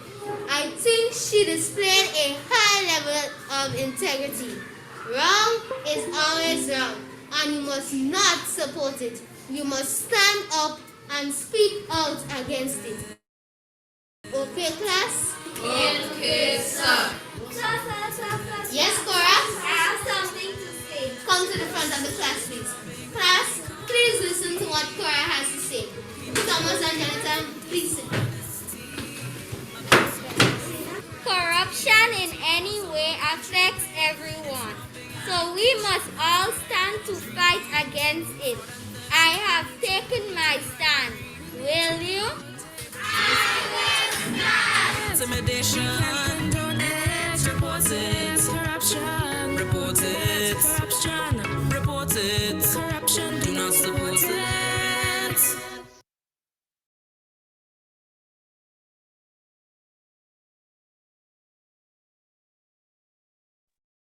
Thank you very much, Mr. Richard. And I trust that you enjoyed that short break.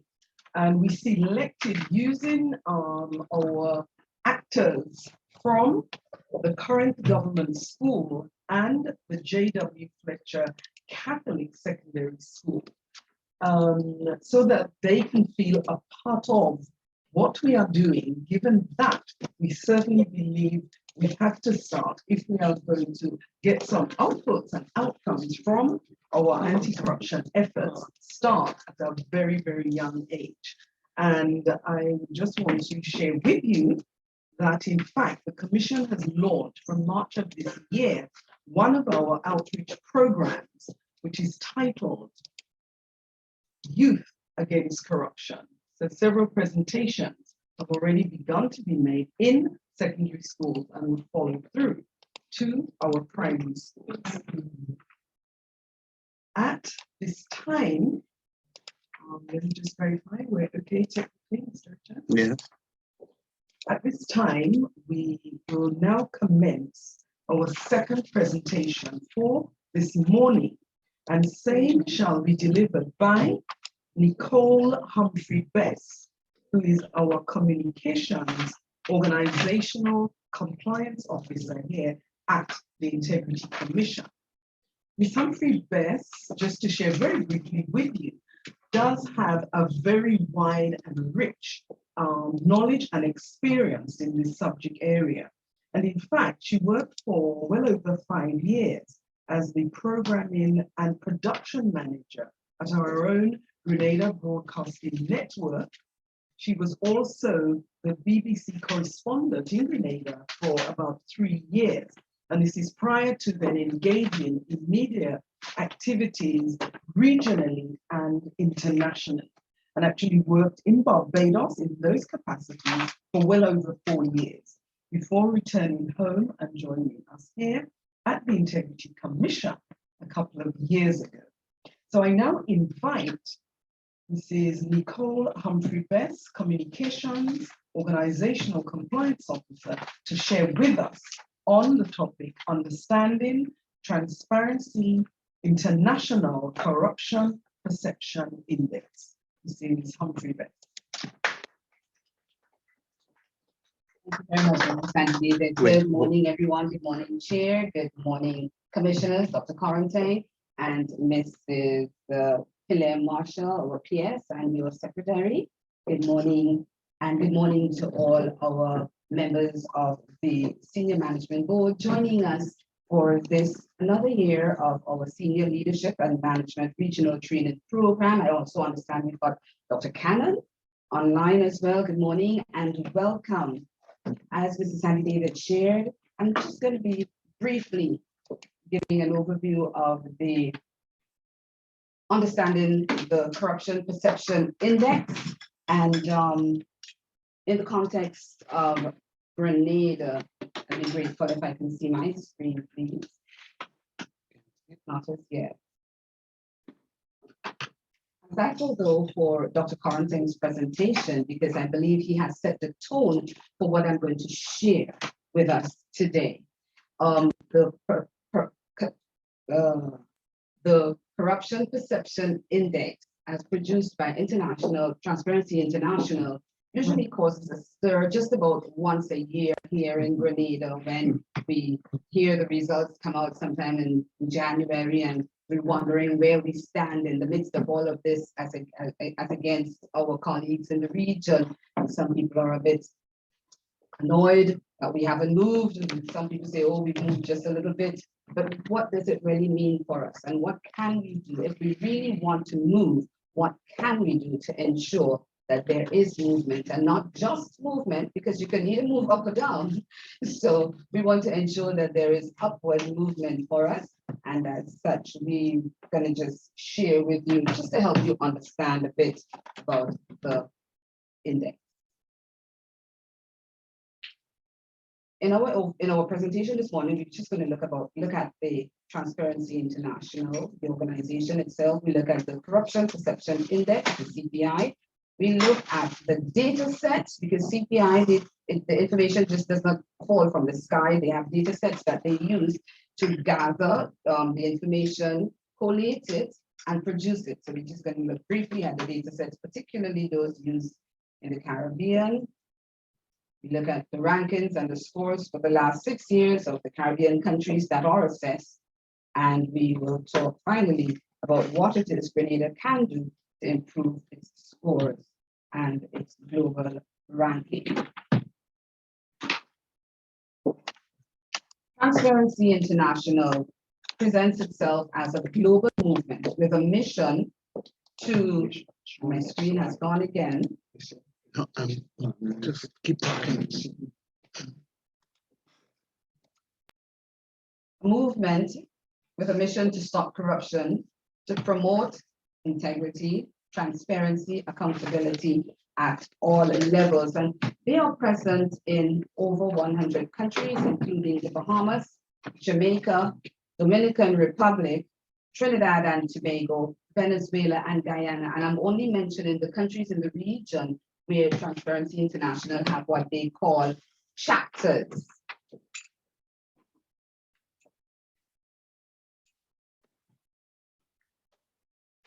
Before I go any further, I wish to share with you a video produced by Transparency International explaining the Corruption Perception Index.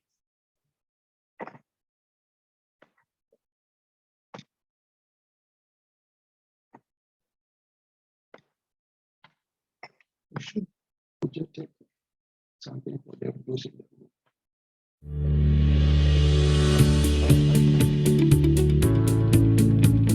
The Corruption Perceptions Index, also known as the CPI, scores and ranks countries around the world based on how corrupt their public sector is perceived to be. The scores reflect the views of experts or surveys of business people, not the general public. We calculate the CPI using data from 13 different external sources. Transparency International is not involved in the production of any of these 13 datasets. The CPI includes data produced by the World Bank and the World Economic Forum, as well as by private risk and consulting companies and think tanks. Each of the 13 sources rates countries using its own scale. One source rates countries on a scale of 1 to 7, for instance, while another uses a scale of 1 to 100. As a result, direct comparison of country scores between different sources is not possible. Therefore, we transform each score from the original scale into standardized values that show the position of each country relative to others. By doing this, we are able to compare country scores across the 13 different data sources. After standardizing all scores, we then convert them into a scale from 0 to 100, which we use for the CPI. Next, we simply calculate the average of the transformed scores for each country. The average score is the CPI value for each country. In order to ensure reliability of the results, only countries with data from at least 3 sources are included in the CPI.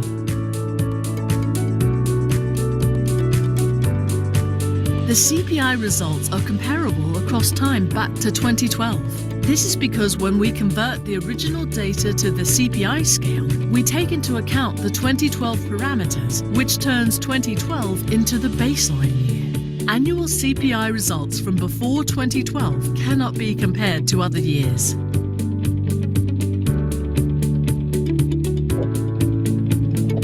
The 13 different data sources used to calculate the CPI all measure various aspects of corruption in the public sector. This ranges from bribery, the diversion of public funds, and the effective prosecution of corruption cases, to adequate legal frameworks, access to information, and legal protections for whistleblowers, journalists, and investigators. The CPI does not measure activities such as tax fraud, money laundering, financial secrecy, or illicit flows of money.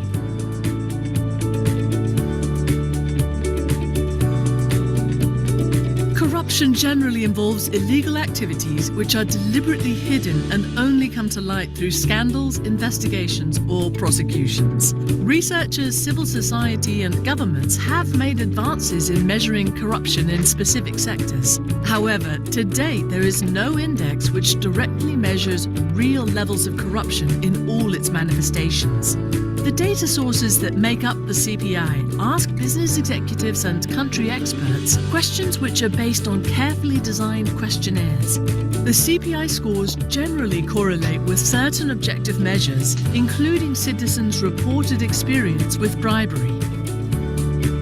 To ensure that the CPI methodology and results are reliable, the index is regularly reviewed by independent evaluators. Such reviews have consistently shown that the CPI is statistically and conceptually coherent. Ultimately, the CPI is the most widely used corruption measurement indicator due to the wide global coverage, the increased reliability which comes with combining different sources, and the fact that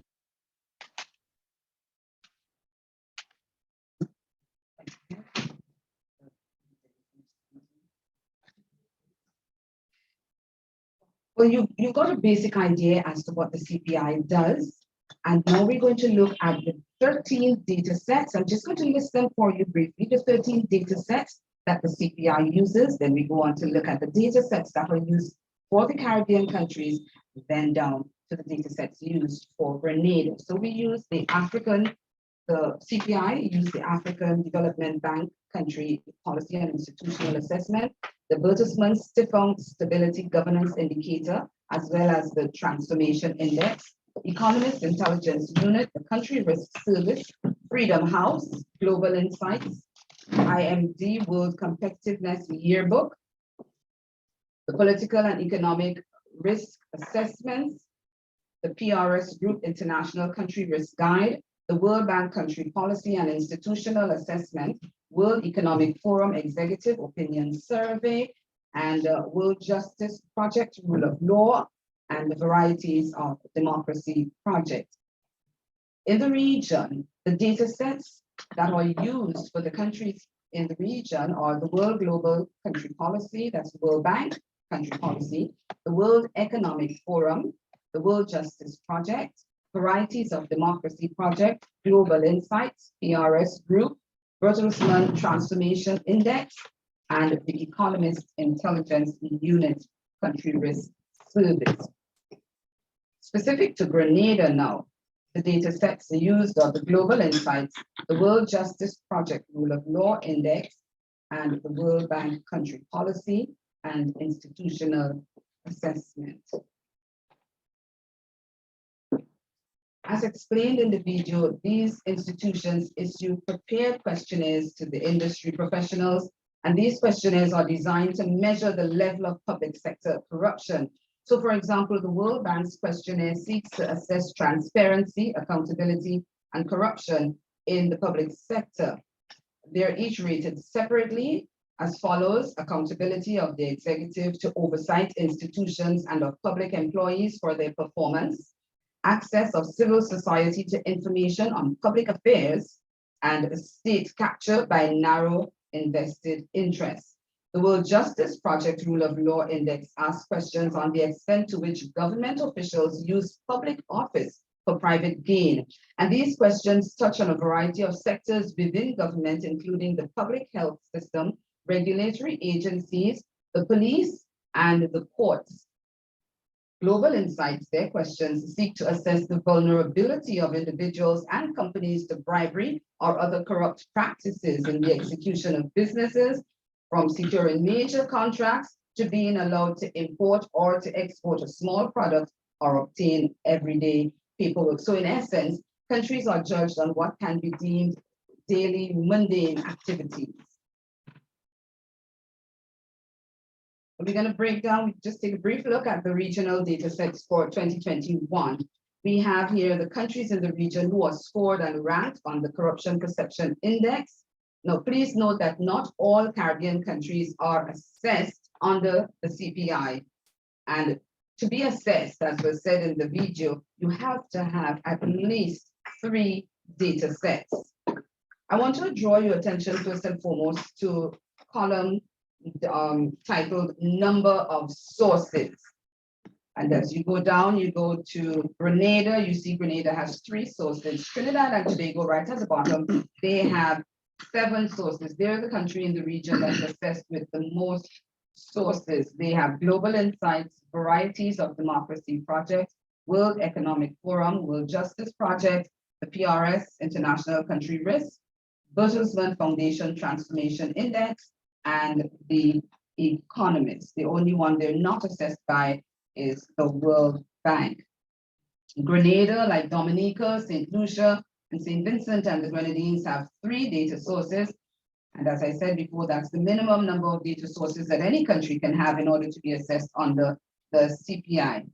The scores of each data set, they're tabulated for each country, and from there, the CPI scores are generated. Now, Grenada's scores are average, with Global Insights giving us the lowest score. You can see here that we got 47 from Global Insights, and that has been, when we go to another slide, you would notice that it has been that way for quite some time for us. The question, therefore, is what can we do as a nation to improve our scores with Global Insights? But we will touch on that when we go to another slide. We look at the scores now of the Caribbean countries from 2016 to 2021. And as we can see here, over the 6-year period, there have been slight changes year on year. Between 2016, however, and 2017, there were major shifts in the scores, like Barbados jumped 7 points from 61 to 68. St. Lucia moved from 60 to 55. Trinidad and Tobago moved from 35 to 41. Grenada moved from 56 to 52. Jamaica moved from 39 to 44. Therefore, the scores seem to have tapered out. Thereafter, the scores seem to have tapered out for most of the countries. It is therefore easy to see why Transparency International is concluding in 2021 that the fight against corruption seemed to have halted in the Americas, because the scores aren't moving very far at all. In their report, they said that the global average for 2021 was 43, Grenada at 53. And it has been there at 43, that is, the global average has been at 43 for the last 3 years. And they're saying at Transparency International that the Americas seem to have, the fight against corruption in the Americas seem to have grounded to a halt. Can we change that? Let's see. The data sets of Grenada, let's come home now, compared over the 6 years. And as you can see, Global Insights, as I said to you earlier, they have given us a consistent 47, 2016, right through to 2021. World Bank and World Justice Project, our scores have changed, as you can see. From time to time, we had from World Justice Project in 2016, we had 62. We had 62 again in 2019. We dropped to 60 in 2020, and we went further down to 52 in 2021. And just to remind you of what these data sets evaluate, they assess the vulnerability of individuals and companies to bribery or other corrupt practices in the execution of business, from securing major contracts to being allowed to import or export a small product or obtain everyday paperwork. So when questions are asked about national projects, whether they're asked in the media or people just chatting about it on the street, and you know how we go to social media, we love to air everything on social media. When they ask about national projects, whether these projects have been completed or not, and the responses that are given to the questions suggest that there was some form of bribery, perceived or real, whether it be at the bidding phase for the projects or at the execution phase. Now that you look at our data sets and you look at our scores, I'm certain that you can appreciate why the scores from Global Insights continue to be less than a passing grade for us here in Grenada. And if you know us very well, for us, we don't like to be anything less than a passing grade, and hence the reason why we thought it necessary to bring this information out to the fore so that folks can have a better understanding and a better appreciation for why we get the grades that we get, and probably begin to look at the operations to ascertain what it is we can do better as a nation to improve our grades. Now you're looking at the data sets just in a graphical way so that you can see blue Global Insights remain consistent right across the years, and we've had changes between World Bank and the World Justice Project. Now we're on to the big question: what can we do to improve our scores? And though I have listed here a number of things we can do, I want to suggest to you, and I'm gently, that this list is not exhaustive.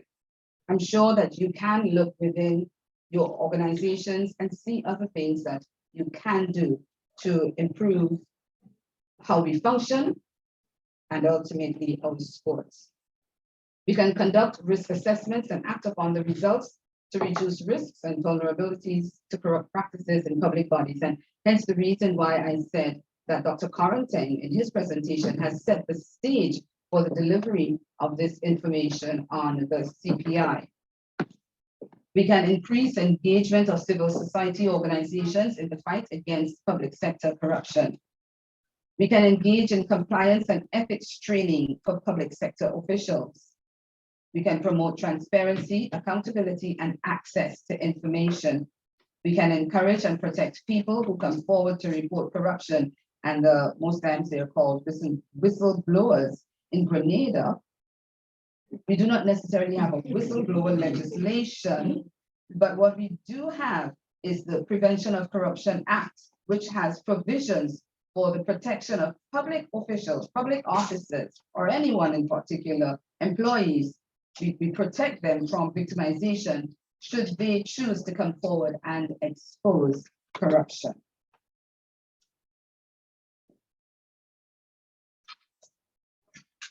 Adhere to the Code of Conduct. The Code of Conduct is part of our legislation. We're encouraging all of us as public officers to adhere to the Code of Conduct. Provide timely reports to international institutions as required by international agreements.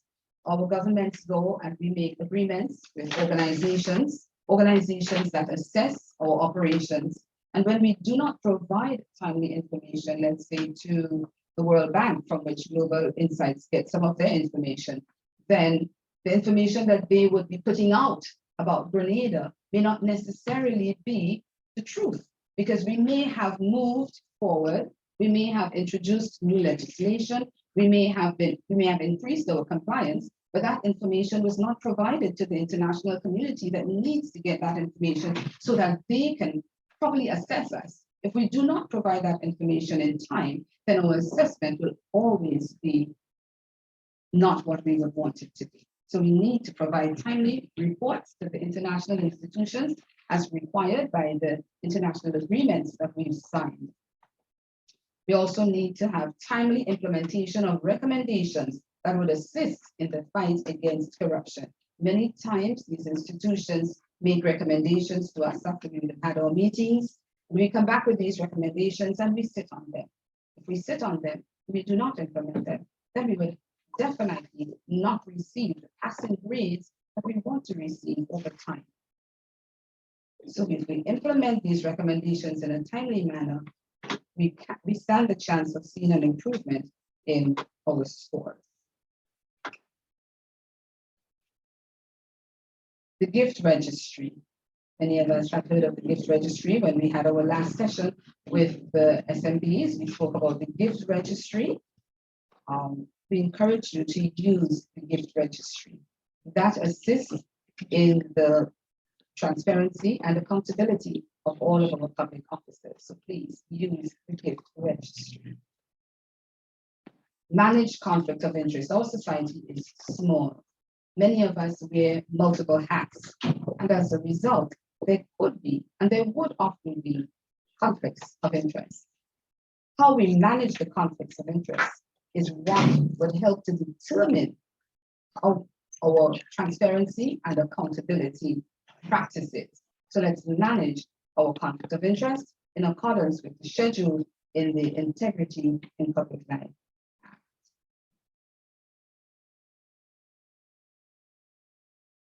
I want to leave a quotation with you, and it comes from the first woman president of India, that's Pratibha Patil. She once said that corruption is the enemy of development and of good governance. It must be got rid of. Both the government and the people at large must come together to achieve this.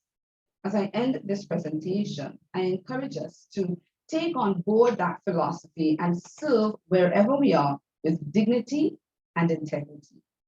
Don't do it for the CPI score. Do it because it's the right thing to do. Thank you.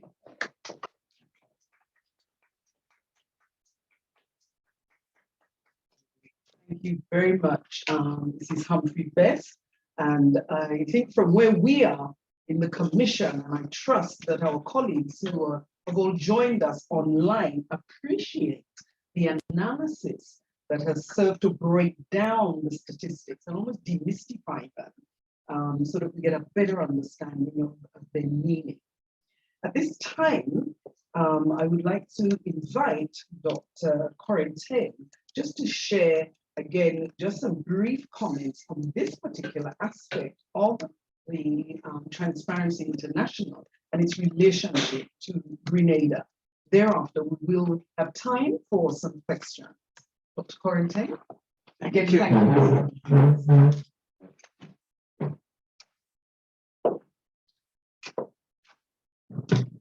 Thank you, Mrs.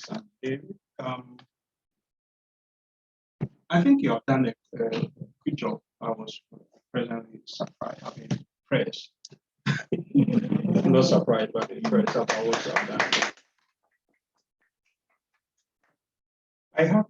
I prepared some presentation, but I think taking almost, I just want to show one slide. I can put my presentation on.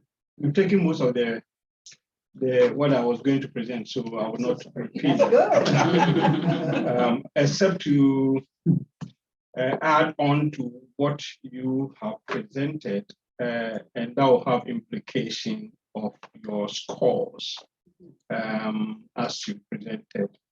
So yeah, I would say the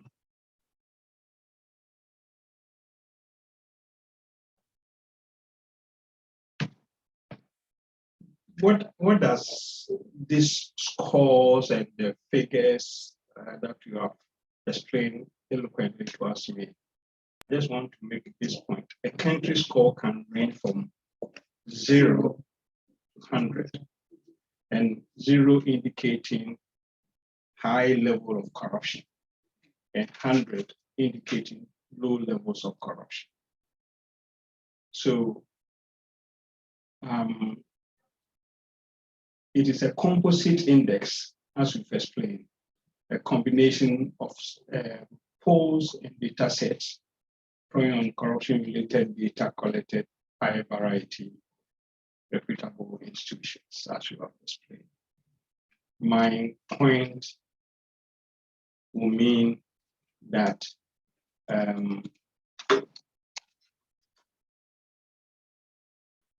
the perception index is a perception, all right? It's not a reality.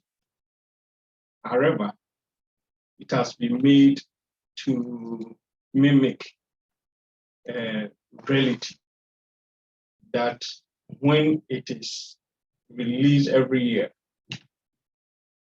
the media, the citizens, and the whole world jump on it and make decisions about the country on this perception. So what it means is that now perception is as real as the reality. So if you look like a chicken, you behave like a chicken, that means that you are a chicken. That is what it is. In actual fact, it may not be. Maybe some another bird, wild bird that has thrown into the society. But because that bird looked like a chicken, you say, oh, that's a chicken.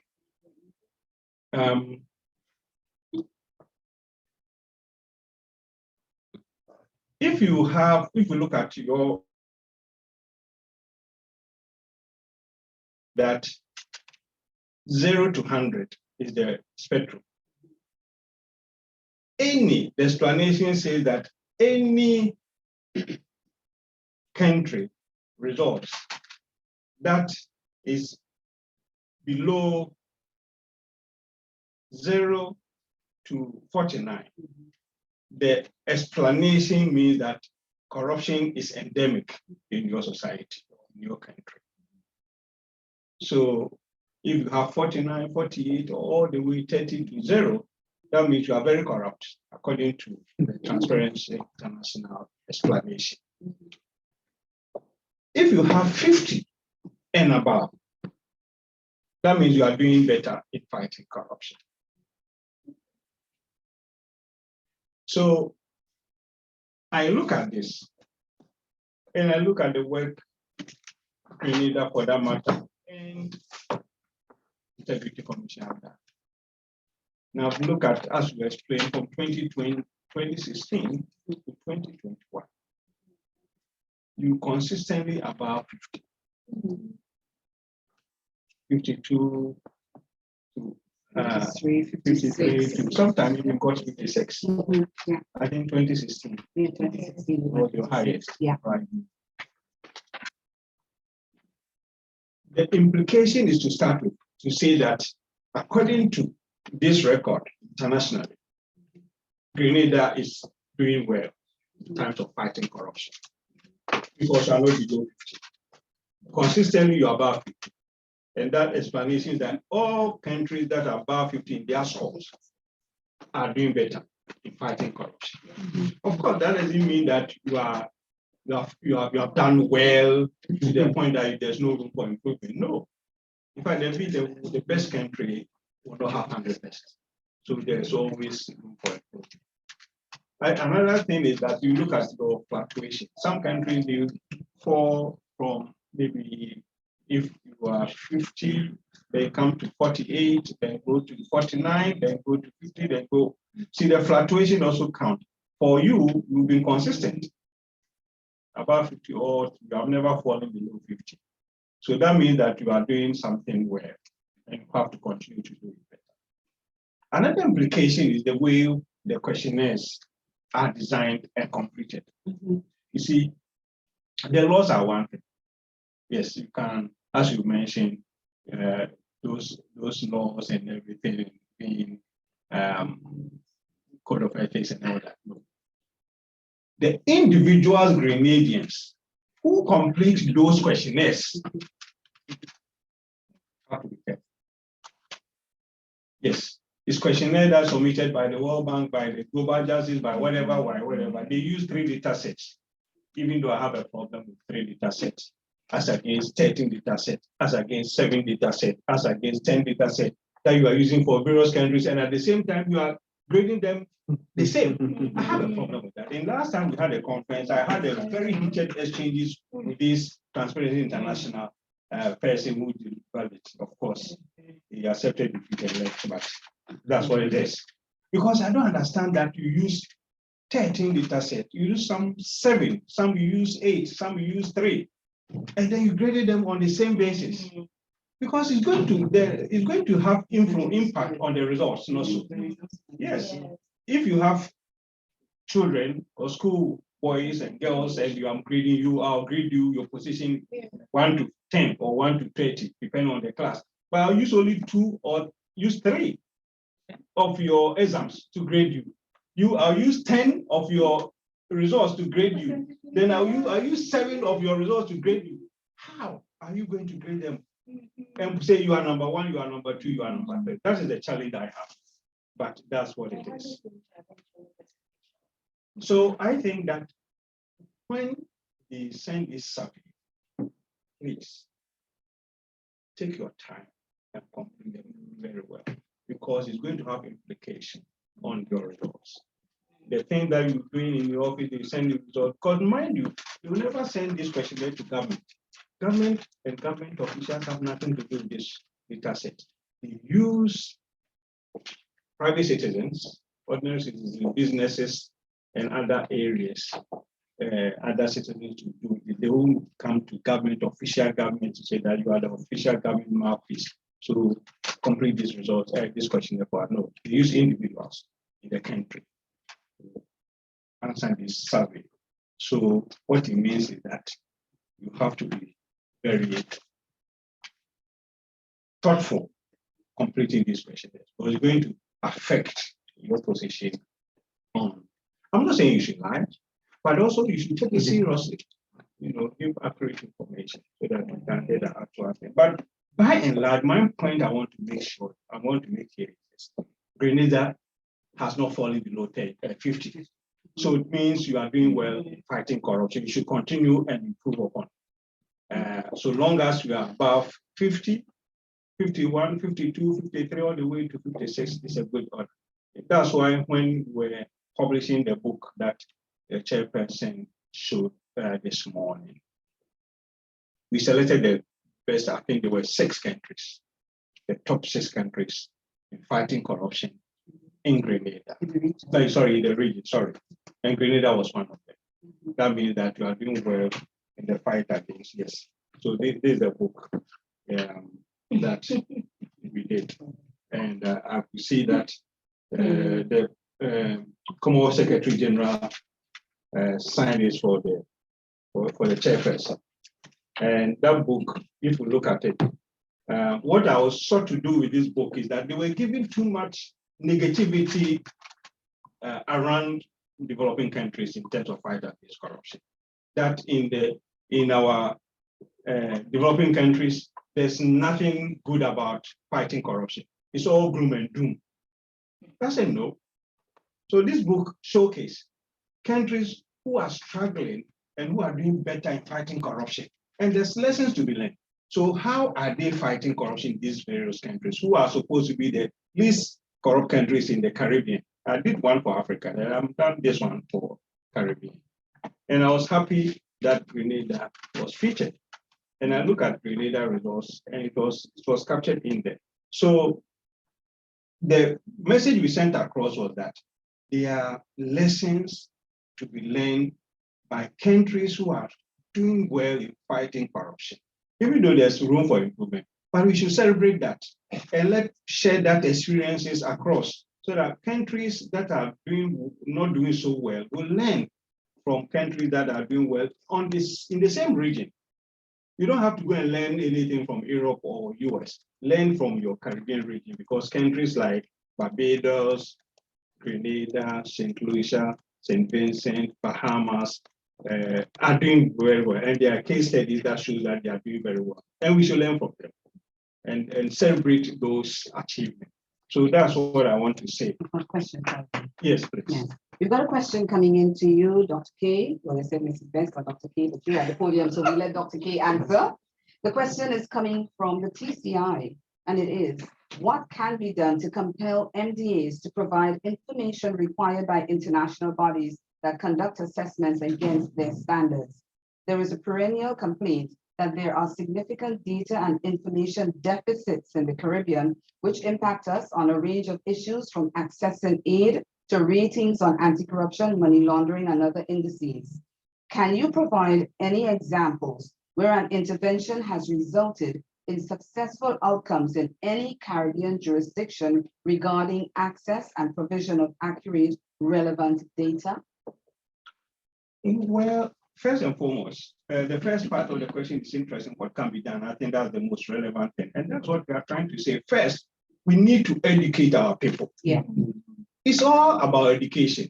Because if they are not educated and they are not aware of the implications of what they have done or what they have not done, implication of their commission or omission will be that it is going to affect the CPR results. So we have to educate them that please take it seriously when you are asked to fill this question. Beyond education, I don't see how we can improve it. So for my answer will be three: education, education, and education.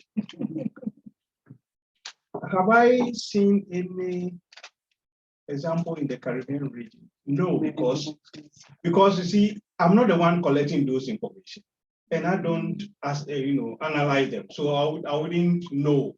The only people who can answer this question would be the Transparency International.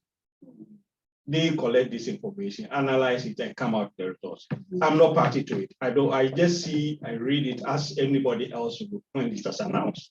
But what I know is that they sent questionnaire to citizens in each of these countries, and those questionnaire analyzed, collated, and sent to these bodies. And these bodies will give it to Transparency International. And then they will analyze them. 3 data sources, I've said, or 7, or 8, or 10, or 30, and then they list and rank countries accordingly. So the only influence we have as society is to when we are completing the subject, is when you have to complete it timely, accurately, but make sure that you think through it. So that's the only way we can improve our rank. Thank you. So if there's no other question, then I will say, as I mentioned, I would just want to emphasize that we shouldn't be too hard on ourselves as Green. We are doing well so far, we have done well so far, but we can improve. We have to go higher and higher and higher. But we shouldn't say that we are corrupt. Corruption is everywhere. Corruption is everywhere. But at least by educating, by the Transparency International ranking, we are doing bad, we are above 50. And we should maintain the above the 50, and that will serve our needs well. So thank you for having me. There's a question. There's a question. Okay. I had 2 questions, and I'm so happy that Dr. K would have explained the bar in terms of the range 0 to the 100. I'm so happy. And I'm also happy that Grenada is doing well. But my question is, the countries who are, as we quote, maybe endemic to corruption, are there any sanctions or so that they may be faced by international bodies? You know, sometimes they say we blacklisted because we did not meet this or we did not meet that. Are there sanctions? Well, they are not direct sanctions because you are found to be corrupt in terms of the ranking. They are not direct sanctions, but they are indirect sanctions. Indirect sanctions in the sense that you are not going to attract investment in your country. No investor will come and invest in a corruption-prone country. is your reputation. You are at reputational risk because every country says that you are not. Your governance is badly managed, bad governance system. So it's not going to give you that reputation as you belong to elite society grouping. In terms of your loan, if you want to go and take a loan, your credit rating will be affected by all the credit rating institutions, the Moody and all those things. So your cost of borrowing will be very high because they know that the money is going to go into corrupt practices or whatever. So you have a lot of implications. This ranking, when it's released, that's a lot of implications for the country. So that's why government sometimes get worried when you release this perception and they say they are not doing very well. The government knows that it's going to affect them in so many ways, in borrowing, investment, reputational risk, and everything else. So that is what it means. And my second question is, I noticed the scores from the first data source, they were consistent, right? But the World Bank and the Global Insights seems to be fluctuating. So my question was, do the report, the data source, do they measure different aspects of corruption to be able to get these results? Yes. She mentioned it, but I'll give her the opportunity to also answer or give some comment on that. But each of them has a different focus. Even though they all focus on governance generally, some focus on doing business, some some do look at the rule of law, some look at all kinds of areas they focus. The one, I think the World Justice one is the one that gives you 47 throughout. Yes. No, it's Global Insight. Global Insight, right? Global Global Insight, Insight, 47. Yeah. That is consistent. I mean, all through. I have a little challenge with that because is it the same people who've been answering the survey and they have not changed their mind, they don't see anything, so when you see something like that, that's why I'm saying that this is our perception. Because if it's the same from 2016 to 2021, does it mean the same person they send the questionnaire to? No, because they send the questionnaire to various people who are heading these institutions they are targeting. And I'm sure they might have changed that. Unless, of course, those people, they look at what others have done because in the file, and they copy the same thing and send it. And that's why we say that please be careful when you are filling these questionnaires, because you have implication on your ranking and you have implication on your country overall standing in the international community. So that is what it means. Thank you. Thank you very much. Hold on, they can't hear you. Hold on. You moved the mouse.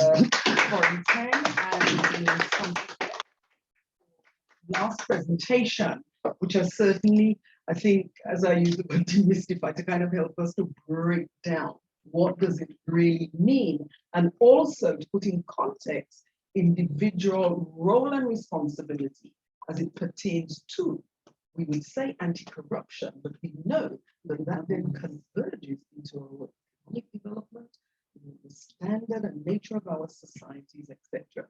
So thank you very much for your sharing. And as we end this formal presentation aspect of today, I would like to, at this time, just to go back to where we commenced this morning and to express on behalf of the Integrity Commission of Grenada, the Department of Public Administration, our lead facilitator, Dr. Roger Koranteng, Head of Governance and Advisor at the Commonwealth Secretariat.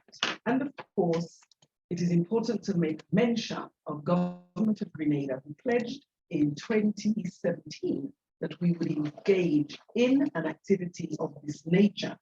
And its output thus far, as we get to outcomes, has meant that Grenada is the central hub in the Caribbean for anti-corruption training. So we're indeed happy to have our colleagues joining us online today. So we thank Mr. Bartholomew for the invocation as we commence this morning. we express thanks to our chairperson, Anande, Trotman, Lady Joseph, who I'm sure is very, very happy that today has actually now come to pass, because we had to cancel this program last year as a result of challenges with the pandemic. So we're happy that we are back on track. And I'm sure Chairman has taken note of all the recommendations that are coming out thus far. So we express our thanks to her, to Permanent Secretary, Lyndonna Hillaire-Marshall, Department of Public Administration and staff for being part of the collaborative effort for this program. We thank our presenters, and as we know, our lead presenter, Dr. Roger Koranteng, so you're becoming an honorary Grenadian, and with Nicole Humphrey-Best. I would now just like to share very briefly, and particularly for our permanent secretaries and heads of department in Grenada, the activity that we would have tomorrow. We will be having a blended approach tomorrow, and this approach comprises having our chairpersons and deputy chairpersons join us face-to-face at the Karani James Athletic Stadium, West Conference Room, for their session that is specific to our statutory bodies and would include topics such as organizational integrity to ensure enhanced risk management and corruption control. And in addition, expanded to effective board management through the application of legal and regulatory obligations. And of course, we will share aspects of the Transparency International Corruption Perception Index. So while our chairpersons and deputy chairpersons are physically at the stadium for this face-to-face engagement, we would be running the program simultaneously virtually.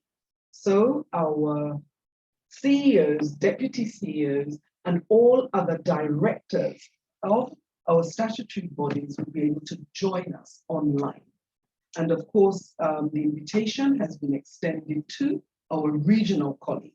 And we've certainly seen a lot of interest in that area, and people looking forward for tomorrow. So I would really like and request our permanent secretary to kind of issue gentle reminders to the statutory bodies that fall under your purview in your various ministries. So this is where we hope to engage our statutory corporations tomorrow.